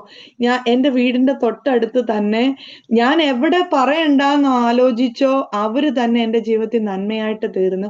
എന്റെ full 2 years pharmacist and hours എല്ലാം സൈൻ ഓഫ് ചെയ്ത് തന്നതും അതും പുള്ളിക്കാരൻ എനിക്ക് ഓരോ ദിവസവും ഓരോ ക്ലാസ് എടുത്ത് തരുമായിരുന്നു. നീ ഇത്രയും കുറച്ച് നാളായില്ലേ, നീ ഇന്ത്യയിൽ നിന്ന് വന്നല്ലേ, ഞാൻ നിനക്ക് ഓരോ പോർഷൻസ് പറഞ്ഞു തരാമെന്ന് പറഞ്ഞ് ഇങ്ങോട്ട് ക്ലാസ് എടുത്ത് തന്ന് എന്നെ ഗൈഡ് ചെയ്ത ഒരു ഫാർമസിസ്റ്റാ. ഞാൻ എപ്പോ എന്റെ തീർന്നോ പുള്ളിക്കാരൻ ഇവിടുന്ന് ക്വിറ്റ് ചെയ്ത് വേറൊരു ജോലിയിലോട്ട് പോയി. പക്ഷെ ദൈവം അന്ന് എനിക്ക് അനുകൂലമാക്കി തന്നു. അത് കഴിഞ്ഞിട്ട് 1 വർഷത്തോളം, അത് കഴിഞ്ഞിട്ടാണ് എനിക്ക് 3ാമത്തെ കുഞ്ഞുണ്ടാകുന്നത്. അപ്പൊ ഞാൻ 1 വർഷത്തോളം ബ്രേക്ക് എടുത്തു. പിന്നെ ദൈവാത്മാവ് പറഞ്ഞായിരുന്നു ഒരു വെയിറ്റ് ടൈം ഉണ്ടെന്ന്. ഞങ്ങളുടെ ചർച്ചില് കപ്പാടിലുള്ള പാസ്റ്ററും സിസ്റ്ററും പ്രാർത്ഥിച്ചപ്പം ദൈവാത്മാവ് ഇങ്ങനെ കാണിച്ചായിരുന്നു, ഒരു ചെറിയൊരു വെയിറ്റ് ടൈം ഉണ്ട്, പക്ഷെ അത് നിന്റെ ജീവിതത്തിൽ നന്മയ്ക്കായിട്ടാ. അങ്ങനെ എനിക്ക് മനസ്സിലായി ഇതൊരു വെയിറ്റ് ടൈം. 1 വർഷത്തോളം കഴിഞ്ഞപ്പം ദൈവം പറഞ്ഞു, ദിസ് ഇസ് ദ ടൈം. അപ്പം എന്റെ ബോസിനൊരു ഇമെയിൽ അയച്ചിട്ട് പറഞ്ഞു, ഞാൻ പണ്ട് ഇന്റേൺഷിപ്പ് അവിടെ ചെയ്തതാ, എനിക്ക് അവൈലബിലിറ്റി ഉണ്ട്. അപ്പം അന്ന് എന്നെ ആരാണോ എടുത്ത ഡേവിഡ് കോർഡിനേറ്റർ എന്റെ പഴയ ഫാർമസിസ്റ്റുമാരെ എല്ലാം വിളിച്ചു ചോദിച്ചു, എന്നെ പറ്റി കുറെ കാര്യങ്ങളൊക്കെ ചോദിച്ചു. അപ്പൊ എല്ലാരും ഒരേ കാര്യമാ പറഞ്ഞത്, പക്ഷെ എന്താ കാര്യം പറഞ്ഞതെന്ന് അവർ എന്നോട് പറഞ്ഞില്ല. പക്ഷെ അത് കാരണം ആ സാർ എനിക്ക് വേണ്ടിയിട്ട് ഒരു പൊസിഷൻ ഓപ്പൺ അപ്പ് ചെയ്ത് എനിക്ക് ഹയർ ചെയ്തു PR ആയിട്ട്, അതായത് ആസ് നീഡഡ് ഫാർമസിസ്റ്റ്. അപ്പൊ ഫുൾ ടൈം അല്ല, എനിക്കൊരു സ്റ്റോർ ഒന്നുമില്ല, അവർക്കിപ്പം ഒരു ഫാർമസിസ്റ്റിന്റെ ആവശ്യമുണ്ടോ, ഒരു പനിയാ, അന്നേരം അവരുടെ അവേഴ്സ് കവർ ചെയ്യണം, അപ്പൊ എന്നെ അവിടെ വിടും. അങ്ങനെ പല സ്ഥലത്ത്. ആദ്യമേ എനിക്ക് വിഷമമായിരുന്നു, അയ്യോ എനിക്കൊരു സ്റ്റോർ ഒന്നും ഇല്ലല്ലോ, എനിക്കൊരു ഫുൾ ടൈം അല്ലല്ലോ, 40 hours കിട്ടണമെന്ന് നിർബന്ധമില്ലല്ലോ എന്നൊക്കെ. പക്ഷെ പിന്നെ എനിക്ക് മനസ്സിലായി ദൈവം അതും നന്മയ്ക്കായിട്ടാ. എന്നുവെച്ചാൽ ഇപ്പൊ ഞാൻ ഫുൾ ടൈം പോവുകയാണെങ്കിൽ ഞാൻ വീക്കെൻഡ്സ് ചെയ്യണം, ഈവനിങ് ഷിഫ്റ്റ് ചെയ്യേണ്ടി വരും. അപ്പൊ പിള്ളേർ സ്കൂളിൽ നിന്ന് വരുമ്പോൾ ഞാൻ കാണുകയല്ല, അവരുടെ കാര്യങ്ങൾ ചെയ്യാൻ ചിലപ്പോൾ ഞാൻ അവൈലബിൾ ആണോന്നില്ല. അതുകൊണ്ട് ഇപ്പം ഞാൻ പറയുന്ന അവേഴ്സ് അവർക്ക് അവേഴ്സ് ഉണ്ടെങ്കിൽ എനിക്ക് തരും. ഞാൻ മിക്കവാറും Monday to Friday 9 to 5 എടുക്കുന്നത്. ആ അവേഴ്സ് ചിലപ്പം ചില വീക്കിൽ എനിക്ക് അവേഴ്സ് കിട്ടണമെന്നില്ല, ചില സമയത്ത് 40 hours എനിക്ക് തരും, ചിലപ്പം 4 ദിവസമായിരിക്കും ജോലി. അപ്പൊ എനിക്ക് മനസ്സിലായി അതും ദൈവം എനിക്ക് നന്മയ്ക്കായിട്ട്, അതായത് പിള്ളേർക്കും അവൈലബിൾ ആ, എനിക്ക് അവരുടെ കാര്യങ്ങളും ചെയ്യാനുള്ള ടൈമുണ്ട്, വീട്ടിൽ നിൽക്കാനുള്ള ടൈമുണ്ട്. അതുകൊണ്ട് ബാലൻസ് ചെയ്ത് ദൈവം അങ്ങനെ നടത്തി. അങ്ങനെ ദൈവം ഇത്രത്തോളം ഓരോ ദിവസവും അങ്ങനെ അതിശയകരമായി ദൈവം നടത്തുന്നു. എൻ്റെ പേരൻസ് ദുഃഖങ്ങളും എല്ലാ ദിവസവും ഓരോ പ്രശ്നങ്ങളുണ്ട്, വിഷമങ്ങളുണ്ട്, ഇതൊക്കെ എങ്ങനെ ചെയ്യുമെന്ന് ഓർക്കും. പക്ഷെ ദൈവം അതിനെല്ലാം മരുഭൂ അവസ്ഥയെ കൂടെ ആണെങ്കിലും ദൈവം ആ തക്ക സമയത്ത് അതിനുള്ള നീരറവ് കാണിച്ചു തന്ന് ദൈവം എല്ലാ ദിവസവും പോഷിപ്പിച്ച് നടത്തുന്നു. കുഞ്ഞുങ്ങളുടെ ഡെലിവറിയുടെ ടൈമിലൊക്കെ ഓരോ പ്രശ്നങ്ങളുണ്ടായിരുന്നു. 2ാമത്തെ മോനുണ്ടായ സമയത്ത് കുഞ്ഞു ബേബി ആയിരിക്കും എന്നാ പറഞ്ഞേ, പക്ഷെ ഞാൻ എന്നും കൈവച്ച് പ്രാർത്ഥിക്കുമായിരുന്നു.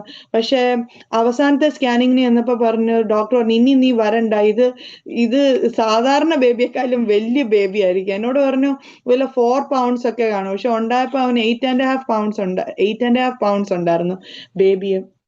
അങ്ങനെ 3 പേർക്കും മൂത്ത മോനുണ്ടായ സമയത്ത് എന്നോട് പറഞ്ഞു, നീയും നിന്റെ കൊച്ചും മരിച്ചു പോകും, എനിക്ക് ലിവർ പ്രോബ്ലം ആന്ന് പറഞ്ഞു. പക്ഷെ ഒരു കുഴപ്പമൊന്നുമില്ല. അവർക്ക് ചുമ്മാ ഓരോ ഡയഗ്നോസിസും കൊണ്ട് വരും, അങ്ങനെ ഓരോ പ്രശ്നങ്ങളാന്ന് പറയും. പക്ഷെ ദൈവം അതിൽ നിന്നെല്ലാം നീക്കുപോക്ക് തന്ന് ദൈവം 3 കുഞ്ഞുങ്ങളെ ദാനം തന്നു. പിന്നെയും ആഗ്രഹം ദൈവത്തിന് വേണ്ടിയിട്ട് എവിടെ ദൈവം നിലനിർത്തുന്നോ ദൈവത്തിന് വേണ്ടിയിട്ട് പ്രയോജനപ്പെടുവാൻ ആഗ്രഹിക്കുന്നു. ഈ ഒരു അവസരം തന്ന അരോമ ടിവിക്കും പാസ്റ്ററിനും ഞാൻ നന്ദി പറയുന്നു. ഇത് അനേകരുടെ ജീവിതത്തിൽ ഒരു അനുഗ്രഹമായി തീരട്ടെ. ഞാൻ എപ്പോഴും പ്രാർത്ഥിക്കുന്നത് ദൈവത്തിന്റെ നാമം ഉയരണം, എൻ്റെ നാമം എവിടെയും അറിയണ്ട, അനേകരുടെ ജീവിതത്തിൽ ഇതൊരു അനുഗ്രഹമായി തീരട്ടെ. അത് ഞാൻ ഒരു വാക്ക് പ്രാർത്ഥിക്കാം. കർത്താവേ, ഞാൻ ദൈവസന്നിധിയിൽ വരുന്നു. ഇത് കേൾക്കുന്ന ഓരോരുത്തരുടെയും ജീവിതത്തിൽ അനുഗ്രഹമായി തീരുവാൻ, അത് എൻ്റെ ജീവിതത്തിലും കർത്താവ് പാസ്റ്ററിന്റെ ജീവിതത്തിലും അത് കേൾക്കുന്നവരുടെ ജീവിതത്തിൽ രക്ഷയ്ക്കൊരു കാരണമായി തീരുവാൻ, കർത്താവെ അവർ കർത്താവിൽ ഉറയ്ക്കുവാൻ ഒരു കാരണം, അല്ലെ സൗഖ്യത്തിന് ഒരു കാരണം, കർത്താവെ വിശ്വാസ ജീവിതത്തെ തകർന്നിരിക്കുവാണെങ്കിൽ അവർ കുറച്ചും കൂടെ ബലപ്പെടുവാൻ ഒരു മുഖാന്തരമാക്കി തീർക്കണമേ കർത്താവെ. അനേകരുടെ ജീവിതത്തിൽ കർത്താവെ നിത്യതയ്ക്ക് വേണ്ടി ഒരുക്കുന്ന ഒരു സാക്ഷ്യമായി തീരുവാൻ നീ സഹായിക്കണമേ അപ്പാ. സ്തോത്രം സ്തോത്രം സ്തോത്രം. ഇതിന്റെ മുഖാന്തരങ്ങളെ എല്ലാം അനുഗ്രഹിക്കണം. അനേകർ ഈ ചാനലിൽ കൂടെ കർത്താവിന്റെ സാക്ഷ്യം പറയുവാൻ, അനേകരുടെ ജീവിതത്തിൽ ഒരു അനുഗ്രഹമായി തീരുവാൻ കർത്താവെ നീ ഇടയാക്കുന്നതിനായി സ്തോത്രം. ഇത്രയും നല്ലൊരു സമയം നീ തന്നതിനായി സ്തോത്രം. ഇതിന്റെ പിമ്പിൽ പ്രവർത്തിക്കുന്ന ഓരോരുത്തരെയും നീ അനുഗ്രഹിക്കണമേ അപ്പ. നിന്റെ കർത്താവിന്റെ വരവിനായി ഒരുങ്ങി ജീവിപ്പാൻ നീ ഞങ്ങളെ സഹായിക്കണമേ അപ്പ. സ്തോത്രം. Thank you Jesus. ഞങ്ങളുടെ പ്രാർത്ഥന കേട്ടതിനായി സ്തോത്രം. എല്ലാം യേശുക്രിസ്തുവിന്റെ വിലയേറിയ നാമത്തിൽ തന്നെ. Praise the Lord. ആമേൻ. ആമേൻ. ആമേൻ. താങ്ക് യു കർത്താവിൻദാസ് സിസ്റ്റർ സോണിയ സ്റ്റാൻലി. ഇത്രത്തോളം സമയം വളരെ അനുഗ്രഹിക്കപ്പെട്ട ജീവിതാനുഭവം, ദൈവം നടത്തിയ അത്ഭുതകരമായ വഴികളെക്കുറിച്ച് ദൈവനാമ മഹത്വത്തിന് വേണ്ടി അരോമ ടിവി ശ്രോതാക്കളോടൊപ്പം പങ്കുവയ്ക്കുവാൻ സ്വർഗത്തിലെ ദൈവം കൃപ ചെയ്തത് ഓർത്ത് ഞാൻ ദൈവത്തിന് നന്ദിയോട് സ്തോത്രം ചെയ്ത് സ്തുതിക്കുന്നു. ഒരു കത്തോലിക്ക കുടുംബത്തിൽ ജനിച്ച് വളർത്തപ്പെട്ട അനുഗ്രഹിക്കപ്പെട്ട ചില ജീവിതാനുഭവങ്ങളെക്കുറിച്ച് പ്രാരംഭത്തിൽ ഓർപ്പിക്കുകയുണ്ടായി.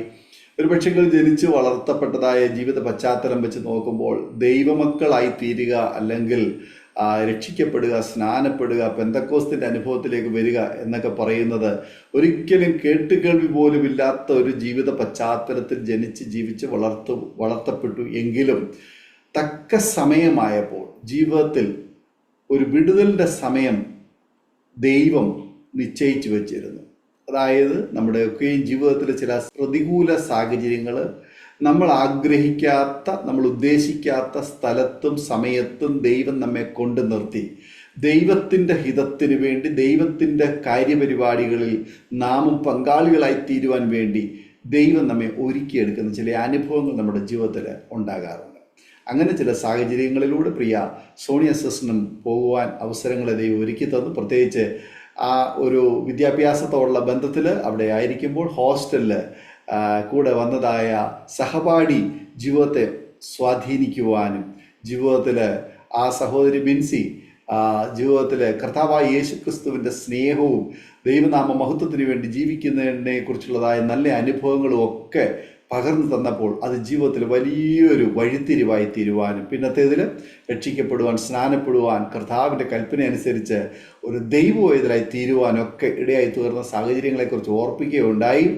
വാസ്തവത്തിൽ നമ്മൾ വിശ്വസിക്കുന്നത്, ഞാൻ ജനിച്ചതും ഞാൻ വളർന്നതും എൻ്റെ മാതാപിതാക്കന്മാരും എൻ്റെ ചുറ്റുപാടുകളും അതാണ് കറക്റ്റ്, അതാണ് ശരി, അത് മാത്രമേ ഉള്ളൂ എന്നാണ് പലപ്പോഴും നമ്മൾ വിശ്വസിക്കാറ്. എന്നാൽ ലോകത്ത് അതിനേക്കാൾ വ്യത്യസ്തമായ ഒരുപാട് അനുഭവങ്ങൾ, ഒരുപാട് സാഹചര്യങ്ങളുണ്ട്. എന്നാൽ അതൊക്കെ കാണുവാൻ ഒരു അവസരം നമുക്കില്ലാതെ പോകുന്നു. അത് ഗ്രഹിക്കുവാൻ, അത് വിശ്വസിക്കുവാൻ, അംഗീകരിക്കുവാൻ നമ്മൾ തയ്യാറാകാതെ ഇരിക്കുന്നത് കൊണ്ടാണ് പലപ്പോഴും നമ്മൾ പ്രതീക്ഷിക്കുന്നതായ ലെവലിലേക്ക് നമുക്ക് വരുവാൻ കഴിയാതെ ഇരിക്കുന്നത്. ദൈവം ആഗ്രഹിക്കുന്ന ഒരളവിൽ നാം എത്തിച്ചേരുവാൻ തക്കവണ്ണം ദൈവം നമ്മെ കൊണ്ടുവരുമ്പോൾ ആ വഴികൾ നാം നിന്നു കൊടുക്കുവാൻ തയ്യാറാകുമെങ്കിൽ തീർച്ചയായിട്ടും ദൈവം നമ്മെ ദൈവനാമ മഹത്വത്തിന് വേണ്ടി ഉപയോഗിക്കുവാൻ കൂടിയായിത്തീരും. പിന്നത്തേതിൽ പ്രിയ സഹോദരിയുടെ പിതാവ് ഇറാഖിൽ വെച്ച് കർത്താവിനെ കണ്ടുമുട്ടുവാനിടയായി തീർന്ന ഒരു സന്ദർഭത്തെക്കുറിച്ച് ഓർപ്പിക്കുകയുണ്ടായി. സദ്ദാം ഹുസൈൻ്റെ സ്വിമ്മിംഗ് പൂളിൽ സ്നാനപ്പെടുവാൻ അവസരം ലഭിച്ചു എന്ന് പറയുമ്പോൾ തീർച്ചയായിട്ടും അത് ഒരു അസാധാരണമായ ഒരു അനുഭവമാണ്. ആ വാത്സല്യ പിതാവ് നിങ്ങളായിരിക്കുന്ന പശ്ചാത്തലത്തിൽ നിന്നും ദൈവം അദ്ദേഹത്തെ മറ്റു രാജ്യത്ത് മറ്റു സാഹചര്യത്തിലേക്ക് കൊണ്ടുപോയി അവിടെ വെച്ച് കർത്താവിനെ അറിയുവാൻ, അവിടെ വെച്ച് ദൈവത്തിലായിത്തീരുവാൻ, രക്ഷയുടെ അനുഭവത്തിലേക്ക് വരുവാൻ അവസരങ്ങളെ ഉണ്ടായി. തീർച്ചയായിട്ടും ഏതൊരു വ്യക്തിയുടെയും ജീവിതത്തിൽ ഇതുപോലെയുള്ള ചില സാഹചര്യങ്ങൾ ദൈവം ഒരുക്കി കൊടുത്ത് ദൈവനാമ മഹത്വത്തിന് വേണ്ടി ചില വ്യക്തികളെ വിളിച്ച് വേർതിരിക്കുവാൻ ഇടയായിത്തീരും. പ്രിയ കുടുംബത്തെ, പ്രിയപ്പെട്ടവരെ എല്ലാവരെയും തന്നെ അവരുടെ അനുഭവത്തിലേക്ക് ദൈവം കൊണ്ടുവരുവാൻ ഇടയായി തീർന്നല്ലോ. കർത്താവ് നിങ്ങളെ അനുഗ്രഹിക്കട്ടെ. നല്ല സാക്ഷ്യം പങ്കുവച്ചതിന് പ്രത്യേകം നന്ദി, സ്നേഹം, കടപ്പാടും അറിയിക്കുന്നു. ഈ സാക്ഷ്യം അനേക പ്രിയപ്പെട്ടവർക്ക് അനുഗ്രഹമായി തീരുമെന്ന് ഞങ്ങൾ പൂർണ്ണമായി വിശ്വസിക്കുകയാണ്. പ്രേക്ഷകരെ, ഈ സാക്ഷ്യം നിങ്ങൾ കേട്ട ശേഷം നിങ്ങളുടെ പ്രിയപ്പെട്ടവർക്ക്, സുഹൃത്തുക്കൾക്ക് നിങ്ങൾ ഷെയർ ചെയ്ത് കൊടുക്കണം. നിങ്ങളുടെ വിലയേറിയ അഭിപ്രായങ്ങളും നിർദ്ദേശങ്ങളും കമൻറ്റ് ബോക്സിൽ രേഖപ്പെടുത്താൻ മറക്കരുത്. നിങ്ങൾക്കൊരു പ്രാർത്ഥനാ വിഷയമുണ്ട്, ഞങ്ങളുമായി പങ്കുവയ്ക്കാൻ നിങ്ങൾ ആഗ്രഹിക്കുന്നുവെങ്കിൽ സ്ക്രീനിൽ കാണുന്ന വാട്സപ്പ് നമ്പർ ഞങ്ങളെ അറിയിച്ചാൽ ഞങ്ങൾ നിങ്ങൾക്ക് വേണ്ടി പ്രാർത്ഥിക്കുന്നു. മാത്രമല്ല, എല്ലാ തിങ്കളാഴ്ചയും രാത്രി 8:30 മണി മുതൽ ഓൺലൈനിലൂടെ നടക്കുന്ന പ്രാർത്ഥനാ കൂട്ടായ്മയിൽ നിങ്ങൾക്ക് പങ്കെടുക്കാവുന്നതാണ്. അടുത്ത അനുഗ്രഹിക്കപ്പെട്ടു സാക്ഷ്യവും വചനചിന്തയുമായി നാം വീണ്ടും കൂടി കാണുമ്പോഴേ എല്ലാ പ്രിയപ്പെട്ടവർക്കും good bye. God bless you all. Amen. aromamary.com നല്ലൊരു വരനെ കണ്ടു. നമുക്കൊന്ന് നോക്കിയാലോ?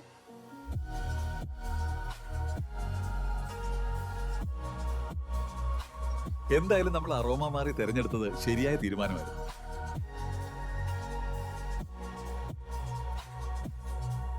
aromamary.com വെബ്സൈറ്റ് ആൻഡ് മൊബൈൽ ആപ്ലിക്കേഷനിലൂടെ ജീവിത പങ്കാളിയെ കണ്ടെത്തൂ. രജിസ്ട്രേഷൻ തികച്ചും സൗജന്യം.